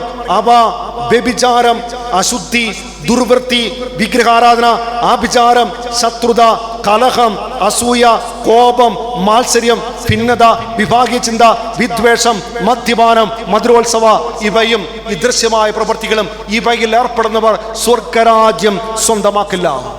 Price the Lord. പറഞ്ഞേ ഹല്ലേലൂയ. സത്യത്തോടെ പറഞ്ഞേ ഹല്ലേലൂയ. അതുകൊണ്ടാണ് പ്രിയപ്പെട്ടവരെ റോമാലേഖനം 8-ാം അധ്യായം 7-ാമത്തെ വചനം പഠിപ്പിക്കുകയാണ്: ജഡിക താല്പര്യങ്ങളിൽ മുഴുകിയിരിക്കുന്ന മനസ്സ് ദൈവത്തിന്റെ ശത്രുവാണ്, അവർക്ക് ദൈവത്തെ പ്രസാദിപ്പിക്കാൻ പറ്റില്ല. നമ്മൾ ചിന്തിക്കണം, നമ്മൾ മനസ്സിലാക്കണം. പരിശുദ്ധ ബൈബിൾ വായിച്ചു നോക്കുമ്പോൾ കാണാൻ പറ്റും, മദ്യം, മയക്കുമരുന്ന്, ലഹരി ഉപയോഗം, ഇവർക്ക് വചനം പറയുന്ന കാര്യം അനുഗ്രഹം എന്നല്ല, ദുരിതം. കാരണം വചന പ്രകാരമാണ് പഠിപ്പിക്കുന്ന. ലേവ്യരുടെ പുസ്തകം 5-ാം അധ്യായം 17-ാമത്തെ വചനം പഠിപ്പിക്കുകയാണ്: കർത്താവ് വിലക്കിയിട്ടുള്ളതിൽ ഏതെങ്കിലും ഒന്ന് പ്രവർത്തിച്ചാൽ നീ പാപം ചെയ്യുന്നു, അറിയാതെ ചെയ്താൽ പോലും നീ കുറ്റക്കാരനാണ്. വീണ്ടും വചനം കേട്ടെ, യെശയ്യാ 22:13 പഠിപ്പിക്കുന്നു: തിന്നു കുടിച്ചു മതിക്കുന്നവരെ നിങ്ങൾക്ക് ദുരിതം, നീ മരിക്കുന്നത് വരെ ഈ അകൃത്യം ക്ഷമിക്കപ്പെടില്ല. വീണ്ടും വചനം കേട്ടെ, യെശയ്യാ 5:11 പഠിപ്പിക്കുന്നു: ലഹരി പാനീയങ്ങളുടെ പിന്നാലെ ഓടാൻ വേണ്ടി അതിരാവിലെ ഉണരുകയും വീഞ്ഞു കുടിച്ചു മതിക്കാൻ വേണ്ടി ഉറങ്ങാതിരിക്കുകയും ചെയ്യുന്നവർക്ക് ദുരിതം. വീണ്ടും കേട്ടെ, യെശയ്യാ 5:22 പഠിപ്പിക്കുന്നു: വീഞ്ഞു കുടിക്കുന്നതിൽ ബിരുദന്മാരും മദ്യം കൂട്ടിക്കിടന്ന വീരന്മാരുമായവർക്ക് ദുരിതം. അനുഗ്രഹം നല്ല പറഞ്ഞേക്കണം. ദുരിതമാണ്. ഇതുപോലെ തന്നെയാണ് പ്രിയപ്പെട്ടവരെ വ്യഭിചാരം അല്ലെങ്കിൽ അശുദ്ധിയുടെ മറ്റു തലമാണ്. മത്തായി സുവിശേഷം 15-ാം അധ്യായം 6-ാമത്തെ വചനം പഠിപ്പിക്കുന്നുണ്ടല്ലോ, കണ്ണ് കയ്യ് നിനക്ക് പാപഹേതുവാകുന്നുവെങ്കിൽ അത് വെട്ടി ദൂരെ എറിയ. വീണ്ടും വചനം പഠിപ്പിക്കുന്നു, മത്തായി 5:27 പഠിപ്പിക്കുന്നു, ആസക്തിയോടുകൂടി നീ ഒരു സ്ത്രീയെ നോക്കിയാൽ മതി, നീ അവളുമായിട്ട് പാപം ചെയ്തു പോയി. വീണ്ടും കേട്ടെ, പ്രഭാഷകന്റെ പുസ്തകം 6-ാം അധ്യായം 2-ാമത്തെ വചനം പഠിപ്പിക്കുന്നു, അഭിലാഷങ്ങൾക്ക് നിങ്ങൾ അടിമപ്പെടരുത്. അഭിലാഷങ്ങൾക്ക് നിങ്ങൾ അടിമപ്പെടരുത്. അപ്രകാരം ചെയ്താൽ അവ കാളക്കുറ്റനെ പോലെ നിന്നെ കുത്തിക്കീറും, നിന്റെ ഇലകൾ ഭക്ഷിക്കും, നിന്നെ നശിപ്പിക്കും. വചനം പഠിപ്പിക്കുന്നു, നീ വ്യഭിചാരത്തിൽ നിന്നും ഓടിയാകുന്നേക്കണം. അതുകൊണ്ട് യേശയ്യാ പ്രവാചകന്റെ പുസ്തകം 30-ാം അധ്യായം 1-ാമത്തെ വചനം പഠിപ്പിക്കുന്നു, എന്റേതല്ലാത്ത പദ്ധതികൾ നടപ്പിലാക്കിയും എനിക്ക് അഹിതമായ സഖ്യമുണ്ടാക്കുകയും ചെയ്ത് പാപം കുന്നുകുട്ടിയ അനുസരണയില്ലാത്ത സന്തതികൾക്ക് ദുരിതമെന്ന. അതുകൊണ്ട് ആ തോബിത്തിന്റെ പുസ്തകം 4-ാം അധ്യായം 5-ാമത്തെ വചനം പഠിപ്പിക്കുന്ന ഒരു കാര്യമുണ്ട്, നിന്റെ ഗോത്രത്തിൽ നിന്നും മാത്രം ജീവിത പങ്കാളിയെ നീ സ്വന്തമാക്കണം. കൊരിന്തോസ് ലേഖനം 6-ാം അധ്യായം 14-ാമത്തെ വചനം പഠിപ്പിക്കുന്നു, നിങ്ങൾ അവിശ്വാസികളുമായി നിങ്ങൾക്ക് എന്ത് ബന്ധമാണുള്ളത്? ക്രിസ്തുവിന് ബലിയാലുമായി എന്ത് യോജിപ്പാണുള്ളത്? ആകയാൽ നിങ്ങൾ അവരെ വിട്ടിറങ്ങി വരികയും അവരിൽ നിന്ന് വേർപിരിയുകയും ചെയ്തെന്ന് കർത്താവ് അരുളി ചെയ്യുന്നു എന്ന് വെച്ചാൽ, എൻ്റെ പ്രിയപ്പെട്ടവരെ, ഞാൻ പറഞ്ഞ ഈ പാപ അവസ്ഥകളുണ്ടല്ലോ, ഈ പാപ അവസ്ഥകളിൽ വീണ് പോയാൽ നമ്മുടെ ജീവിതത്തിൽ കൃപയുടെ ചാല് ബ്ലോക്കാവും, അനുഗ്രഹച്ചാല് ബ്ലോക്കാവും. അത് മാത്രമല്ല, കുടുംബത്തിന്റെ അടിത്തറ ഇളകാൻ തുടങ്ങും. ഒപ്പം ഇത് അടുത്ത തലമുറയ്ക്ക്, നമ്മുടെ മക്കളിലേക്ക് ഇത് പകരപ്പെടാൻ തുടങ്ങും. Price the Lord. പറഞ്ഞേ ഹല്ലേലൂയ. നീ എന്തുകൊണ്ടാ ഇതൊക്കെ മാരക പാപം? ഇതെന്താ ഇങ്ങനെ ഇത്രയും വലിയ സീരിയസ് ആയിട്ട് പറയാൻ കാരണം? മനസ്സിലാക്കാം. എൻ്റെ പ്രിയപ്പെട്ടവരെ, ഈശോ മനുഷ്യനെ സൃഷ്ടിച്ചു. എപ്രകാരം? തൻ്റെ ഛായ സാദൃശ്യം എങ്ങനെ ഉണ്ടാക്കി? മണ്ണുകൊണ്ട് തന്നെപ്പോലെ തന്നെ രൂപമുണ്ടാക്കി. എന്നിട്ട് എന്ത് ചെയ്തു? അതിൻ്റെ നാസാഗ്രന്ഥങ്ങളിലേക്ക് ജീവശ്വാസം കടത്തിവിട്ടു, അതിനെ ഭൂമിയിൽ എടുത്തു വെച്ചു. ഇതിന് പറയുന്ന പേരാണെന്ത്? മനുഷ്യ ശരീരം. എന്തിന് ദൈവം സൃഷ്ടിച്ചു? വചനം ഇങ്ങനെയാണ് പഠിപ്പിക്കുന്നത്. കൊരിന്തോസ് ലേഖനം 6-ാം അധ്യായം 12-ാമത്തെ വചനം പഠിപ്പിക്കുന്ന കാര്യം ഇതാണ്, ഉദരം ആഹാരത്തിനും ആഹാരം ഉദരത്തിനും എന്നതുപോലെ ശരീരം ദൈവത്തിനും ദൈവം ശരീരത്തിനുമുള്ളതാ. എന്ന് വെച്ചാൽ ദൈവത്തിന് വസിക്കാൻ വേണ്ടി ദൈവം സൃഷ്ടിച്ചതാണ് എന്ത്? മനുഷ്യ ശരീരം. അതുകൊണ്ടാണ് കൊരിന്തോസ് ലേഖനം 6-ാം അധ്യായം 13-ാമത്തെ വചനം പഠിപ്പിക്കുന്നു, നിന്റെ ശരീരം ദുർവൃത്തിക്ക് വേണ്ടി ഉപയോഗിക്കരുത്. ശരീരത്തിന്റെ വിശുദ്ധിക്കെതിരെ, ശരീരത്തിന്റെ മാന്യതയ്ക്കെതിരെ, ശരീരത്തിന്റെ അന്തസ്സിനെതിരെ, ശരീരത്തിന്റെ ആരോഗ്യത്തിനെതിരെ ഒരു വ്യക്തി എന്ത് ചെയ്താലും അത് മാരക പാപമാണ്. അതുകൊണ്ടാണ് വചനം പഠിപ്പിക്കുന്നത്. കൊരിന്തോസ് ലേഖനം 6:19 പഠിപ്പിക്കുന്നു, നിങ്ങൾ നിങ്ങളുടെ സ്വന്തമല്ല, നിങ്ങൾ വിലയ്ക്ക് വാങ്ങപ്പെട്ടതാണ്. അതുകൊണ്ടാണ് കൊരിന്തോസ് ലേഖനം 3-ാം അധ്യായം 16-ാമത്തെ വചനം പഠിപ്പിക്കുന്നു, നിങ്ങൾ ദൈവത്തിന്റെ ആലയമാണെന്നും ദൈവാത്മാവ് നിങ്ങളിൽ വസിക്കുന്നുവെന്നും നിങ്ങൾ അറിഞ്ഞുകൂടെ? ദൈവത്തിന്റെ ആലയം ആര് നശിപ്പിക്കുന്നോ അവനെ ഞാനും നശിപ്പിക്കും. ഇത് ഇത് ഇത് ഇത് മദ്യത്തിനോ മയക്കുമരുന്നോ ലഹരിക്കോ ജഡിക പാപങ്ങൾക്കോ ഇല്ലെങ്കിൽ ഏതെങ്കിലും വ്യക്തികൾക്ക് കാണാനോ സ്പർശിക്കാനോ, മക്കളെ, കൊലക്കളം, ഇതിനൊന്നും ദൈവം അനുവാദം തന്നിട്ടില്ല. ഇത് ചെയ്താൽ അനുഗ്രഹമല്ല, ആപത്ത. കെട്ടപ്പെട്ട അവസ്ഥ, ബ്ലോക്ക് ചെയ്ത അവസ്ഥ. പറഞ്ഞേ ഹല്ലേലൂയ. അഭിഷേകത്തോടെ പറഞ്ഞേ ഹല്ലേലൂയ. ജീവനോടെ പറഞ്ഞേ ഹല്ലേലൂയ. അതുകൊണ്ട് പ്രിയപ്പെട്ട മക്കളെ, നമ്മുടെ ജീവിതത്തിൽ ഇപ്രകാരമുള്ള എന്തെങ്കിലുമൊക്കെ വന്നിട്ടുണ്ടെങ്കിൽ നമ്മൾ എന്ത് ചെയ്യണം? ഇത് ഏറ്റു പറഞ്ഞോണം. നാളെ നമുക്ക് കുമ്പസാരമുണ്ട്. അതുകൊണ്ട് എന്ത് ചെയ്യണം? നമ്മളതൊക്കെ ഏറ്റു പറയണം. ഓരോ ചെറിയ പാവാണേലും അത് ഏറ്റു പറഞ്ഞ് ഞാൻ ഇന്നലെ പറഞ്ഞല്ലോ, ഒരു ചെറിയ കാര്യം പോലും ഉണ്ടെങ്കിലും ഏറ്റു പറഞ്ഞ് അതിൽ നിന്ന് മോചനം മേടിച്ചെടുത്തോണം, എന്നാൽ ആ കെട്ടു പൊട്ടപ്പെടുള്ളൂ. Praise the Lord. പറഞ്ഞേ ഹല്ലേലൂയ. അഭിഷേകത്തോടെ പറഞ്ഞേ ഹല്ലേലൂയ. ജീവനോടെ പറഞ്ഞേ ഹല്ലേലൂയ. മറ്റൊരു ഇതാണ് 3 കാര്യങ്ങൾ. അപ്പം ഞാൻ പറഞ്ഞ ഒന്ന് ഏതാണ്? ദൈവനിന്ദ, ദൈവദൂഷണം, അശുദ്ധി. ഇനി ഈശോ ഏറ്റവും കൂടുതൽ വേദനിക്കുന്ന, ഇന്നലെ അച്ഛൻ ഒന്ന് ചെറുതായിട്ടൊന്ന് വെളിപ്പെടുത്തിയ ഒരു കാര്യമാണ്, ഈശോ ഏറ്റവും കൂടുതൽ വേദനിക്കുന്ന മറ്റ് 2 പാപങ്ങളാണ്. ഈ 3 പാപങ്ങൾ കഴിഞ്ഞാൽ പിന്നെയുള്ള 2 മാരക പാപങ്ങളാണ്. ഒന്ന് വിഗ്രഹാരാധന, 2 വെറുപ്പ്. എന്താ മക്കളെ വിഗ്രഹാരാധന? വിഗ്രഹാരാധന എന്നാൽ എന്ത്? ഇത്രയേ ഉള്ളൂ. ദൈവത്തെ ഇരുത്തേണ്ട സ്ഥാനത്ത് ദൈവത്തെ ഇരുത്താതെ മറ്റേതെങ്കിലും വ്യക്തികളെയോ വസ്തുക്കളെയോ മറ്റേതെങ്കിലും ദൈവങ്ങളെയോ പ്രസ്ഥാനങ്ങളെയോ ആശയങ്ങളെയോ നീ വയ്ക്കുകയോ സ്നേഹിക്കുകയോ അതിനുവേണ്ടി ജീവിക്കുകയോ ചെയ്യുന്നതിന് പറയുന്ന പേരാണ് വിഗ്രഹാരാധന. നിങ്ങളിത് മനസ്സിലാക്കുക. ഇന്ന് എല്ലാവരും ഒത്തിരി പ്രാർത്ഥിക്കുന്നുണ്ട്. എന്നിട്ട് മനുഷ്യന്റെ ഒരു പരാതി എന്നാണെന്നറിയാമോ? കേൾക്കുന്നില്ല. പുള്ളി ദൈവം കേൾക്കുന്നില്ല. കുറെ നാളൊക്കെ പ്രാർത്ഥിച്ചു, മടുത്തു, കാര്യവും ശരിയാവുന്നില്ല. അപ്പോഴാണ് പലരും പലതും പറയാൻ തുടങ്ങി. ആ സമയത്ത് പലരുടെയും ഉപദേശം കേട്ട് ദൈവത്തിനു പകരം കാര്യം ശരിയാകാൻ, തടസ്സം മാറാൻ, രോഗം മാറാൻ, പ്രശ്നം മാറാൻ, അഭിവൃദ്ധി കിട്ടാൻ, കടയിൽ ബിസിനസ് ഉയരാൻ ചില വ്യക്തികളുടെ അടുത്ത് പോയി. അത് മന്ത്രവാദമാകാം, കൂടോത്രമാകാം, ആഭിചാരമാകാം, ചാത്തസേവയാകാം, ദർശനക്കെട്ടാകാം, കൈവശമാകാം, ജിന്നാകാം. മക്കളെ, അറിഞ്ഞോ അറിയാതെയോ ഇങ്ങനെയുള്ള തലങ്ങളിലോ വ്യക്തികളെയോ മേഖലകളെയോ പോയി തൊട്ടിട്ടുണ്ടെങ്കിൽ ഒന്നാം പ്രമാണ ലംഘനവുമാണ്. അത് ഏറ്റവും വലിയ മാരക പാപവുമാണ്. സംഭവിച്ചാൽ എന്താ? ഇങ്ങനെ പോയാൽ എന്താ? ഒന്ന്, ദൈവിക ജീവൻ നഷ്ടപ്പെടും, ബന്ധം തകരും, ആ കുടുംബത്തിന്റെ അടിത്തറ ഇളകും. മാത്രമല്ല ആ കുടുംബത്തിൽ പിന്നെ ഭൗതിക, ആത്മീയ, സാമ്പത്തിക മണ്ഡലം തകരാൻ തുടങ്ങും. മറ്റൊരു കാര്യമാണ്, ആ കുടുംബത്തിൽ ദുർമരണങ്ങൾ പിന്നീട് കാണാൻ തുടങ്ങും. മൂപ്പത്താത്ത മരണങ്ങൾ. ഒപ്പം അതിൻ്റെ അരൂപി എന്ന് വെച്ചാൽ നമ്മൾ ആരെയും ആരാധിക്കാൻ പോയ, നമ്മൾ ആരുടെ അടുത്ത പ്രശ്നം പരിഹരിക്കാൻ പോയ, മറ്റവൻ്റെ അടുത്ത്. അപ്പോൾ അവൻ ആധിപത്യം എവിടെ കിട്ടി? എന്നിൽ മാത്രമല്ല, എൻ്റെ വസ്തുവകളിൽ മാത്രമല്ല, എൻ്റെ മക്കളിലും, എൻ്റെ ജീവിത പങ്കാളിയിലും, എൻ്റെ ബിസിനസ്സിലും, എൻ്റെ ജോലിയും എല്ലായിടത്തും അവൻ്റെ ഒരു ആധിപത്യം.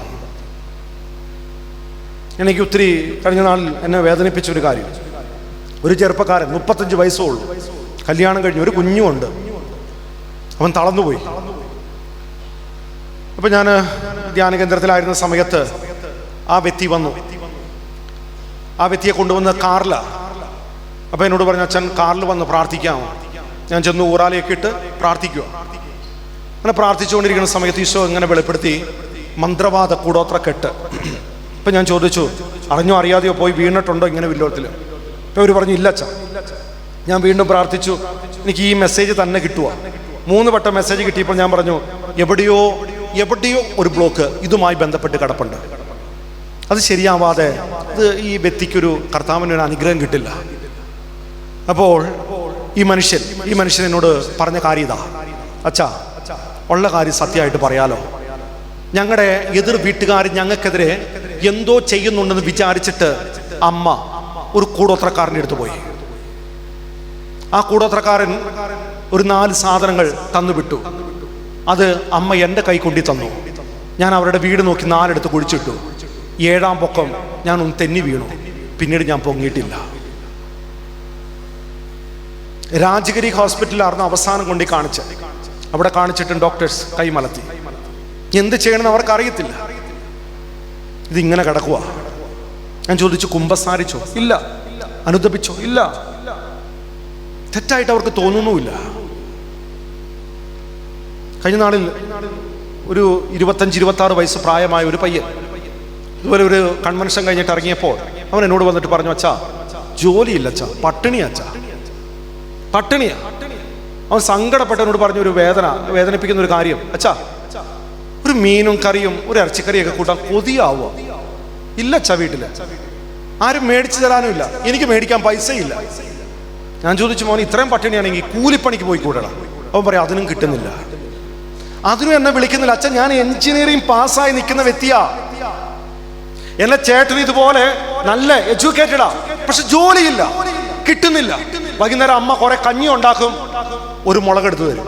ഇത് ഈ കാലഘട്ടത്തിലും അമ്മ കഞ്ഞി ഉണ്ടാക്കും, ഒരു മുളക് കറിയായിട്ട്. അവന്റെ ജീവിതം വെച്ച് പഠിച്ചപ്പോ കണ്ട ഒരു കാഴ്ച ഇതാണ് പ്രിയപ്പെട്ടവരെ. അവന്റെ അമ്മ മന്ത്രവാദ കെട്ടിന് അടിമപ്പെട്ട് കിടക്കുന്ന സ്ത്രീയാ. ദൈവവിശ്വാസമൊന്നുമില്ല, ക്രിസ്ത്യാനിയാ, വിശ്വാസമൊന്നുമില്ല. ഇതിനെയാണ് ആശ്രയം. എന്ത് കാര്യത്തിനും ഇതിൻ്റെ അടുത്ത് പോകും, ഇത് പറയുന്ന പോലെ ചെയ്തുകൊണ്ടിരിക്കും. എന്താ ഈ അവസ്ഥ?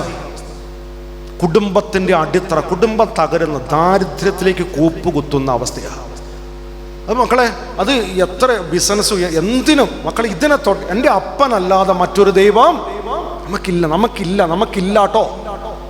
Price the Lord. പറഞ്ഞേ ഹല്ലേലൂയ. സത്യയോടെ പറഞ്ഞേ ഹല്ലേലൂയ. ഈ കാലഘട്ടത്തിൽ പലരും ചോദിക്കുന്ന ഒരു ചോദ്യമുണ്ട്, അച്ഛാ മറ്റാരെങ്കിലും ഞങ്ങൾക്കെതിരെ ചെയ്താ ഏക്കോ? നമുക്ക് ഏക്കോന്ന് ഏക്കോ ഏക്കോ വിശ്വാസം നിന്നെ പൊറപ്പിക്കട്ടെ. ഏക്കു വചനം പറയുന്നു ഏക്കില്ല എന്നാ. പക്ഷെ ആർക്ക് ഏക്കില്ല എന്ന് വ്യക്തമായിട്ടും പറയുന്നുമുണ്ട്. ആർക്കാണ് ഏക്കില്ലാത്ത? ഇസ്രായേലിന് ക്ഷുദ്രവിദ്യ ഫലിക്കില്ല, യാക്കോബിന് ആഭിചാരമേൽക്കില്ല.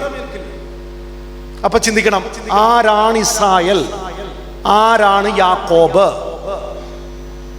ദൈവവചനം ജീവിക്കുന്ന വ്യക്തി, കൽപ്പന പാലിക്കുന്ന വ്യക്തി എന്ന് വെച്ച ഒപ്പം വാഗ്ദാന പേടകം ചേർത്ത് പിടിക്കുന്ന വ്യക്തി എന്ന് വെച്ചാൽ മക്കളെ, കുദാശ ജീവിതം, വചനാത്മക ജീവിതം, കൽപ്പനയുടെ ജീവിതം ഉള്ളവന് ഇത് ഏക്കില്ല. അല്ലാത്തവനൊക്കെ ഇത് മനസ്സിലാക്കാൻ നമ്മുടെ ചുറ്റുപാട് നോക്കിയാൽ മതിയില്ലേ. നിങ്ങളൊരു ബിസിനസ്സുകാരനായിരിക്കട്ടെ, നിങ്ങളുടെ നേരെ ഓപ്പോസിറ്റോ അപ്പുറത്തെ സൈഡിലോ ഇപ്പുറത്തെ കുറച്ച് ഇച്ചിരി അകലെയായിട്ട് അതേ കച്ചവടം മറ്റൊരു കൂട്ടർ കൊണ്ടിട്ടു. ഒരു 3 മാസം ഒരു കുഴപ്പമില്ലായിരുന്നു. 3 മാസം കഴിഞ്ഞപ്പോൾ പതുക്കെ തളരാൻ തുടങ്ങി. താണു പോവാ. അവസാനം പൂട്ടേണ്ട അവസ്ഥ. നിങ്ങൾ മനസ്സിലാക്കിക്കൊള്ളുക എൻ്റെ പ്രിയപ്പെട്ടവരെ. ഇന്ന് ഓക്കെ, ഇതിങ്ങനെയൊന്നും പറയേണ്ട ഇല്ല, എന്നാലും നിങ്ങൾക്ക് മനസ്സിലാകാനായിട്ട് ഞാൻ പറയുക. മക്കളെ, ഇന്ന് നമുക്കെതിരെ, നമ്മുടെ എല്ലാ കാര്യങ്ങൾക്കെതിരെ ഇഷ്ടം പോലെ നെഗറ്റീവ് സ്പിരിറ്റിൻ്റെ പൂജക്രിയകൾ നടക്കുന്നുണ്ട്. എന്ന് വെച്ചാൽ ആഭിചാര ക്രിയകൾ നമുക്കെതിരെ, നമ്മുടെ പെൺമക്കൾക്കെതിരെ, നമ്മുടെ പഠിക്കുന്ന കുട്ടികൾക്കെതിരെ, നമ്മുടെ കാണാൻ കൊള്ളാവുന്ന കുട്ടികൾക്കെതിരെ, നമ്മുടെ ബിസിനസ് സ്ഥാപനങ്ങൾക്കെതിരെ, നമ്മുടെ അഭിഷേക നല്ല വൈദികർക്കെതിരെ, നമ്മുടെ നല്ല സ്ഥാനത്തിരിക്കുന്ന വീടിനെതിരെ. നിങ്ങൾ മനസ്സിലാക്കിക്കോളൂ. ഇത് നമ്മുടെ കേരളത്തിൽ ഏത് ടൗണിലുണ്ട് നമുക്ക് നല്ലൊരു ബിസിനസ്? ഇന്ന് ഓരോ കൂട്ടർ വരും, അവിടെ കൊണ്ട് അതുപോലെ ഒരെണ്ണം വെക്കും, 3 മാസം കൊണ്ട് തീരുവ. എത്രയോ നമ്മുടെ പെൺകുട്ടികളെ നഷ്ടപ്പെട്ടു പോയിക്കൊണ്ടിരിക്കുന്നത്. നിങ്ങൾ നോക്കി, ഒരു 10 വർഷം കഴിയുമ്പോൾ എൻ്റെ മക്കളെ, നമ്മുടെ സിവിൽ മേഖലയിൽ നമ്മുടെ പിള്ളേർ കാണില്ല. നല്ലൊരു പോലീസുകാരനായി നമ്മുടെ പിള്ളേർ കാണില്ല. 10 വർഷം കഴിയുമ്പോൾ നല്ലൊരു വക്കീലായിട്ട് നമ്മുടെ പിള്ളേർ കാണില്ല. 10 വർഷം കഴിയുമ്പോൾ രാഷ്ട്രീയ മേഖലയിൽ നമ്മുടെ ആരും കാണില്ല. നമ്മൾ പലരുടെ അടിമയായി പോകുന്ന ഒരവസ്ഥയിലേക്ക് വരും. നിങ്ങൾ നോക്കിക്കോ, നമ്മുടെ മക്കളെയൊക്കെ ഇവിടെ രക്ഷയില്ലാത്തതുകൊണ്ട് നമ്മളെല്ലാം പുറത്തു വിടുന്നുണ്ട്, കുഴപ്പമൊന്നുമില്ല. വിട്ടു. നിങ്ങൾ മാത്രം ഇന്ന് വീട്ടിലുള്ളൂ. തൃശ്ശൂര് അല്ലേ, എന്തോരം വീടുകളാണ് കിടക്കണം. ഒന്ന് പൂട്ടി കിടക്കണു, 2 അപ്പനും അമ്മയോ ഉള്ളൂ. അത് കേരളം മൊത്തം. അതെ, കത്തോലിക്കര് മക്കളൊക്കെ അവിടെയാ, അവരവിടെ സെറ്റിലായി. 4 കോടിയുടെ ഒരു വീട് മേടിച്ച് വെച്ചേക്കുക, ലോൺ അടച്ചുകൊണ്ട് ഇങ്ങനെ ഇരിക്കുക. അവരുടെ ഒറ്റ ആഗ്രഹമുള്ളൂ, ഇവിടെ ഉള്ളവരൊന്ന് തീരണം. ഇവര് തീരുമ്പോൾ ഈ വീട് വിൽക്കും. ഇത് വിൽക്കും.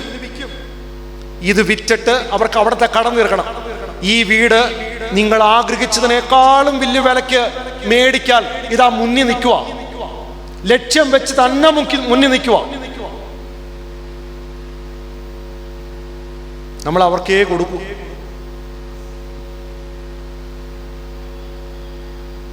നമ്മുടെ ഈ ടൗണിലും ചില സ്ഥലത്ത് പോലീസുകാർക്ക് പോലും കയറാൻ പറ്റുമോ? പോട്ടെ, പറഞ്ഞേ ഹല്ലേലൂയാ. സത്യയോടെ പറഞ്ഞേ ഹല്ലേലൂയാ. നമ്മൾ സൂക്ഷിക്കണം കേട്ടോ. ഞാൻ പറഞ്ഞു, ഇനിയുള്ള കാലഘട്ടത്തിൽ നമ്മൾ എത്രയോ കുട്ടികളാ, എത്ര കുഞ്ഞുങ്ങള്. ഈ കഴിഞ്ഞ നാളില് എന്നെ നിങ്ങൾക്ക് വിശ്വസിക്കാൻ പറ്റുമെന്ന് എനിക്ക് അറിഞ്ഞുകൂടാ. നല്ല കൃപയിലുള്ളൊരു പെൺകുട്ടി, ധ്യാനമൊക്കെ കൂടി നല്ല ജീസസ് യൂത്തിന് നല്ല മിടുക്കിയായിട്ട് പോകുന്നൊരു കൊച്ച്. ഒരു കൂട്ടർ വന്ന് വളച്ചു. ഇവളെന്ത് ചെയ്ത വീഴുന്നില്ല, മടുത്തു അവൻ. അവസാനം പല കാര്യം വെച്ച് കൊടുത്തു നോക്കി, ജ്യൂസ് കൊടുത്തു, പല കാര്യം നോക്കി, രക്ഷയില്ല. അവസാനം ഇവളോട് പറഞ്ഞു, നീ പൊക്കോ, നമുക്ക് സ്റ്റോപ്പ് ചെയ്യാം, പക്ഷേ എനിക്ക് സമ്മാനമായിട്ട് നിന്റെ ഒരു മുടി തരാമോ, ഒറ്റ മുടി, നിന്റെ ഓർമ്മയ്ക്കായിട്ട് എനിക്ക് സൂക്ഷിക്കാനാ. പ്രിയപ്പെട്ടവരെ, ഈ പെൺകൊച്ച് വന്ന് ചോദിച്ചു, അച്ഛാ എന്താ ചെയ്യണ്ടേ? ഞാൻ പറഞ്ഞു, ഒരു പാവ മേടിക്ക്, പാവ മേടിച്ചിട്ട്, നിന്റെ മുടി പോലുള്ള ഒരു പാവ മേടിച്ചിട്ട് അതിൻ്റെ മുടി നീ പറിച്ചുകൊണ്ട് അവൻ്റെ കൈ കൊടുത്തു. 5-ാം പൊക്കം ആ പാവ വീട്ടിൽ കിടന്ന് തുള്ളാൻ തുടങ്ങി. വിശ്വസിക്കാൻ പറ്റൂ, തന്നെ തുള്ളുക. ജിന്ന് ഏറ്റവും കൂടുതൽ ശക്തമായിട്ട് സ്പിരിറ്റാണ് ജിന്നിൻ്റെ സ്പിരിറ്റ്. ട്രിപ്പിൾ കട്ടാണ്. നമ്മുടെ മക്കൾ ഓരോ വേണ്ടാത്ത ബന്ധങ്ങളിൽ പോയി, കൂട്ടുകെട്ടിപ്പോയി, പ്രേമബന്ധത്തിൽ പോയി വീഴും. നിങ്ങൾ അവരെ രക്ഷിക്കാൻ അച്ഛന്മാരെ എടുത്ത് കൊണ്ടുവരും. അച്ഛന്മാർ ബന്ധിച്ച് പ്രാർത്ഥിക്കും, ശരിയായി നോർക്കും. നിങ്ങൾ വീട്ടിൽ കൊണ്ടുവയ്ക്കും. ഒറ്റയാഴ്ച കൊണ്ട് കൊച്ചു വീണ്ടും അവൻ്റെ അടുത്ത്. എന്താ ബന്ധിക്കുമ്പോൾ ഒറ്റക്കെട്ടാ പൊട്ടിയിട്ടുള്ളൂ, ട്രിപ്പിൾ കെട്ടാ. നമ്മുടെ എത്രയോ ഹോട്ടൽ, എനിക്കറിയാം ഇഷ്ടം പോലെ ഹോട്ടലുകൾ നമ്മുടെ കേരളത്തിൽ. അതുകൊണ്ട് പറഞ്ഞു വരുന്ന കാര്യം, എല്ലാ കടയിൽ നിന്നും പോയി ഭക്ഷണം കഴിക്കാൻ പാടില്ല. എല്ലാ ഭക്ഷണവും കഴിക്കാൻ സൂക്ഷിക്കണം. എല്ലാ കടയിലും ജ്യൂസ് പോയി പെട്ടെന്ന് മേടിച്ച് കുടിക്കരുത്. എല്ലാ പാർട്ടിയിലും പോയി കാണുന്ന കാര്യങ്ങൾ മേടിച്ച് കഴിക്കരുത്. എല്ലാവരുടെയും സമ്മാനം നമ്മൾ മേടിച്ചേക്കരുത്. ഇത് മക്കളെ പഠിപ്പിക്കണം ഇനിയുള്ള കാലഘട്ടത്തിൽ. ഒപ്പം ഇതൊന്നും ഏക്കാതിരിക്കാൻ എന്ത് ചെയ്യണം? യാക്കോബായി ഇസ്രായേലായിട്ട് നീ ജീവിച്ചാൽ മതി. Price the Lord. പറഞ്ഞേ ഹല്ലേലൂയാ. ശക്തിയോടെ പറഞ്ഞേ ഹല്ലേലൂയാ. അഭിഷേകത്തോടെ പറഞ്ഞേ ഹല്ലേലൂയാ. എൻ്റെ പ്രിയപ്പെട്ടവരെ, പഴയ നിയമത്തിൽ നമുക്ക് കാണാനായിട്ട് പറ്റും. സംഖ്യയുടെ പുസ്തകത്തിൽ കാണാൻ പറ്റും. ബാലാക്ക് എന്ന് പറയുന്ന ഒരു രാജാവും ബാലാം എന്ന് പറയുന്ന പ്രവാചകനും. ബാലാക്ക് രാജാവിന് ഒറ്റ ആഗ്രഹം, ഇസ്രായേൽ നശിച്ച് കാണണം, ഇസ്രായേൽ തകരണം. പ്രിയപ്പെട്ടവരെ, നോക്കിയിട്ട് എന്ത് ചെയ്തിട്ടും ഇസ്രായേലിനെ തകർക്കാൻ പറ്റുന്നില്ല. ബാലാമിൻ്റെ അടുത്ത് എന്നിട്ട് പറഞ്ഞു, അവനെ ഒന്ന് പോയി ആ മലയുടെ മുകളിൽ കയറി ഒന്ന് ശപിക്കാമോ ഇസ്രായേൽ ഒന്ന് തകരാൻ വേണ്ടി. ബാലാമ മലയുടെ മുകളിൽ ചെന്നു. ഇഷ്ടം പോലെ പണം കിട്ടിയപ്പോൾ, സ്വർണം കിട്ടിയപ്പോൾ മലയുടെ മുകളിൽ ചെന്നിട്ട് അവരെ ശപിക്കാൻ നോക്കി. വാ തുറന്നു, പക്ഷേ സ്വരം വരുന്നില്ല. മാറി മാറി ഓരോ മല കയറി നോക്കി, സ്വരം വരുന്നില്ല, ശപിക്കാൻ പറ്റുന്നില്ല. ബാലാക്കിനോട് പറഞ്ഞു, ഇസ്രായേലിനെ മാത്രം തൊടാൻ പറ്റില്ല. പക്ഷെ ബാലാം ഒരിക്കലും പറഞ്ഞു കൊടുക്കാൻ പാടില്ലാത്തൊരു കാര്യം ബാലാക്കിനോട് പറഞ്ഞു കൊടുത്തു. പക്ഷേ ഇസ്രായേൽ തന്നെ നശിക്കാൻ രണ്ട് കാര്യം ചെയ്താൽ മതി.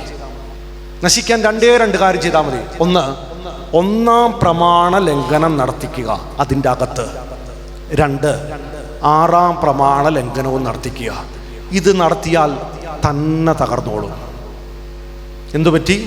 ഇതാ ബാലാക്ക് ഒരു നല്ല വിരുന്നൊരുക്കി, അവരെ വിളിച്ചു, ആ ആരാധനയിൽ പങ്കെടുപ്പിച്ചു. അങ്ങനെ അന്യദൈവ ആരാധനയിൽ ആദ്യം വീണു. അതിനുശേഷം ഭക്ഷണം കൊടുത്തു. അതിനുശേഷം എന്ത് ചെയ്തു? ആ വ്യഭിചാര മേഖലയിൽ പോയി വീണു. അന്നേ ദിവസം എത്ര പേരെ കൊന്നേ? 24 പേര് കൂട്ടക്കുരുതിയിൽ, 24,000 പേര് കൂട്ടക്കുരുതി മരിച്ചു. ഞാൻ പറഞ്ഞു വരുന്ന കാര്യം ഇതാ മക്കളെ, ക്രിസ്ത്യാനിയെ മറ്റാരും നശിപ്പിക്കേണ്ട കാര്യമില്ല. ക്രിസ്ത്യാനി തന്നെ തകരുന്നതാണ് എപ്പോൾ? 1ാം പ്രമാണവും 6ാം പ്രമാണവും ലംഘിക്കപ്പെടുമ്പോൾ. ഇത് നമ്മുടെ ജീവിതത്തിൽ, നമ്മുടെ കുടുംബത്തിൽ, നമ്മുടെ സഭയിൽ, നമ്മുടെ ഇടവകയിൽ ഇത് വന്നോ തന്നെ തകരും. അതുകൊണ്ട് ഈ കാര്യത്തിൽ നിന്ന് എപ്പോഴും അകന്ന് നിന്നോണം. Price the Lord. പറഞ്ഞേ ഹല്ലേലൂയാ. അഭിഷേകത്തോടെ പറഞ്ഞേ ഹല്ലേലൂയാ. ജീവനോടെ പറഞ്ഞേ ഹല്ലേലൂയാ. ഉണർവോടെ പറഞ്ഞേ ഹല്ലേലൂയാ. അതുപോലെ തന്നെ പ്രിയപ്പെട്ടവരെ, മറ്റൊരു വിഗ്രഹാരാധന, ഞാൻ ഇനി കാര്യം മാത്രം പറഞ്ഞു പോടും എന്താണെന്ന് മാത്രം. മറ്റൊരു വിഗ്രഹാരാധനയാണ് വ്യക്തിപൂജ.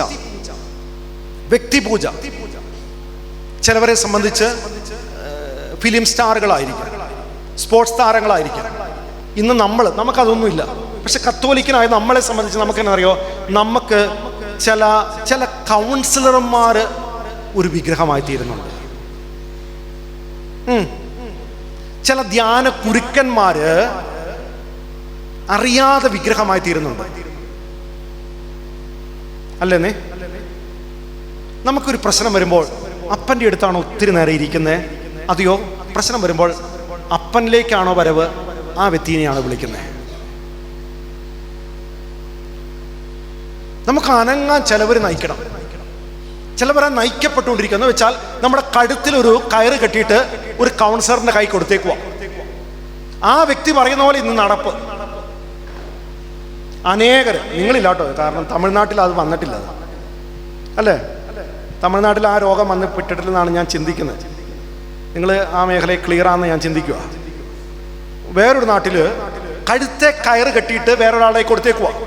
അനങ്ങണമെങ്കിൽ എടാ പോവണ്ടെന്നല്ല പറയുന്നത്, ഇതൊക്കെ വേണം.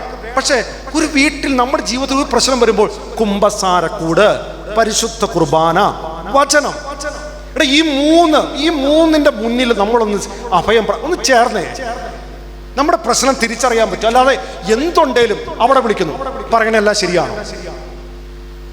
എടാ പറയുന്നതെല്ലാം ശരിയാണോ? അവര് എത്ര എണ്ണ തെറ്റിയേക്കണം, എത്ര പേരാ കടഭാഗത്തേക്ക് കുടുക്കി കിടക്കണം. ചുമ്മാ അവന്റെ മനസ്സിൽ തോന്നുന്ന പലതും വീശും. ഓ ഭയങ്കര കൃപയിലല്ലേ? ഇന്നലത്തെ കൃപയായിരിക്കില്ല ഇന്ന്. ഒരു മെസ്സേജിലും ചിലവർ തള്ളും,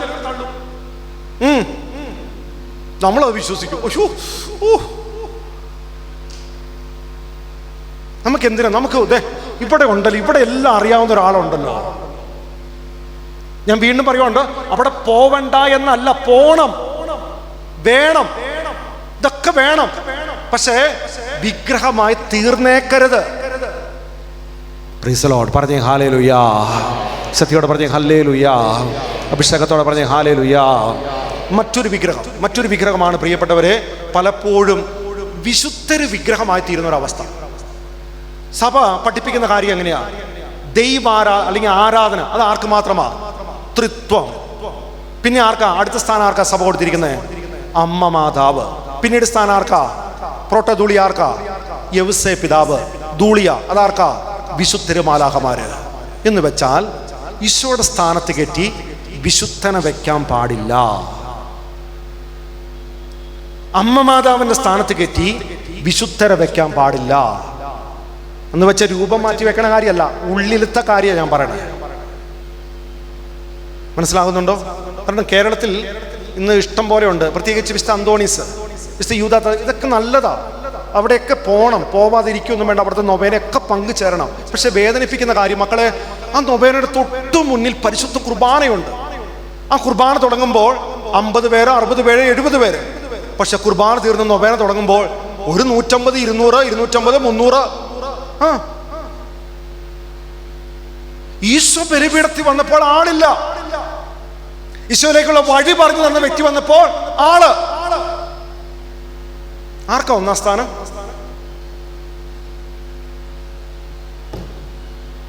ഞാൻ പറയുന്നത് മനസ്സിലാവുന്നുണ്ടല്ലോ? Price the Lord. പറഞ്ഞേ ഹല്ലേലൂയാ. അഭിഷേകത്തോടെ പറഞ്ഞേ ഹല്ലേലൂയാ. മറ്റൊരു വിഗ്രഹമാണ് സമ്പത്ത്.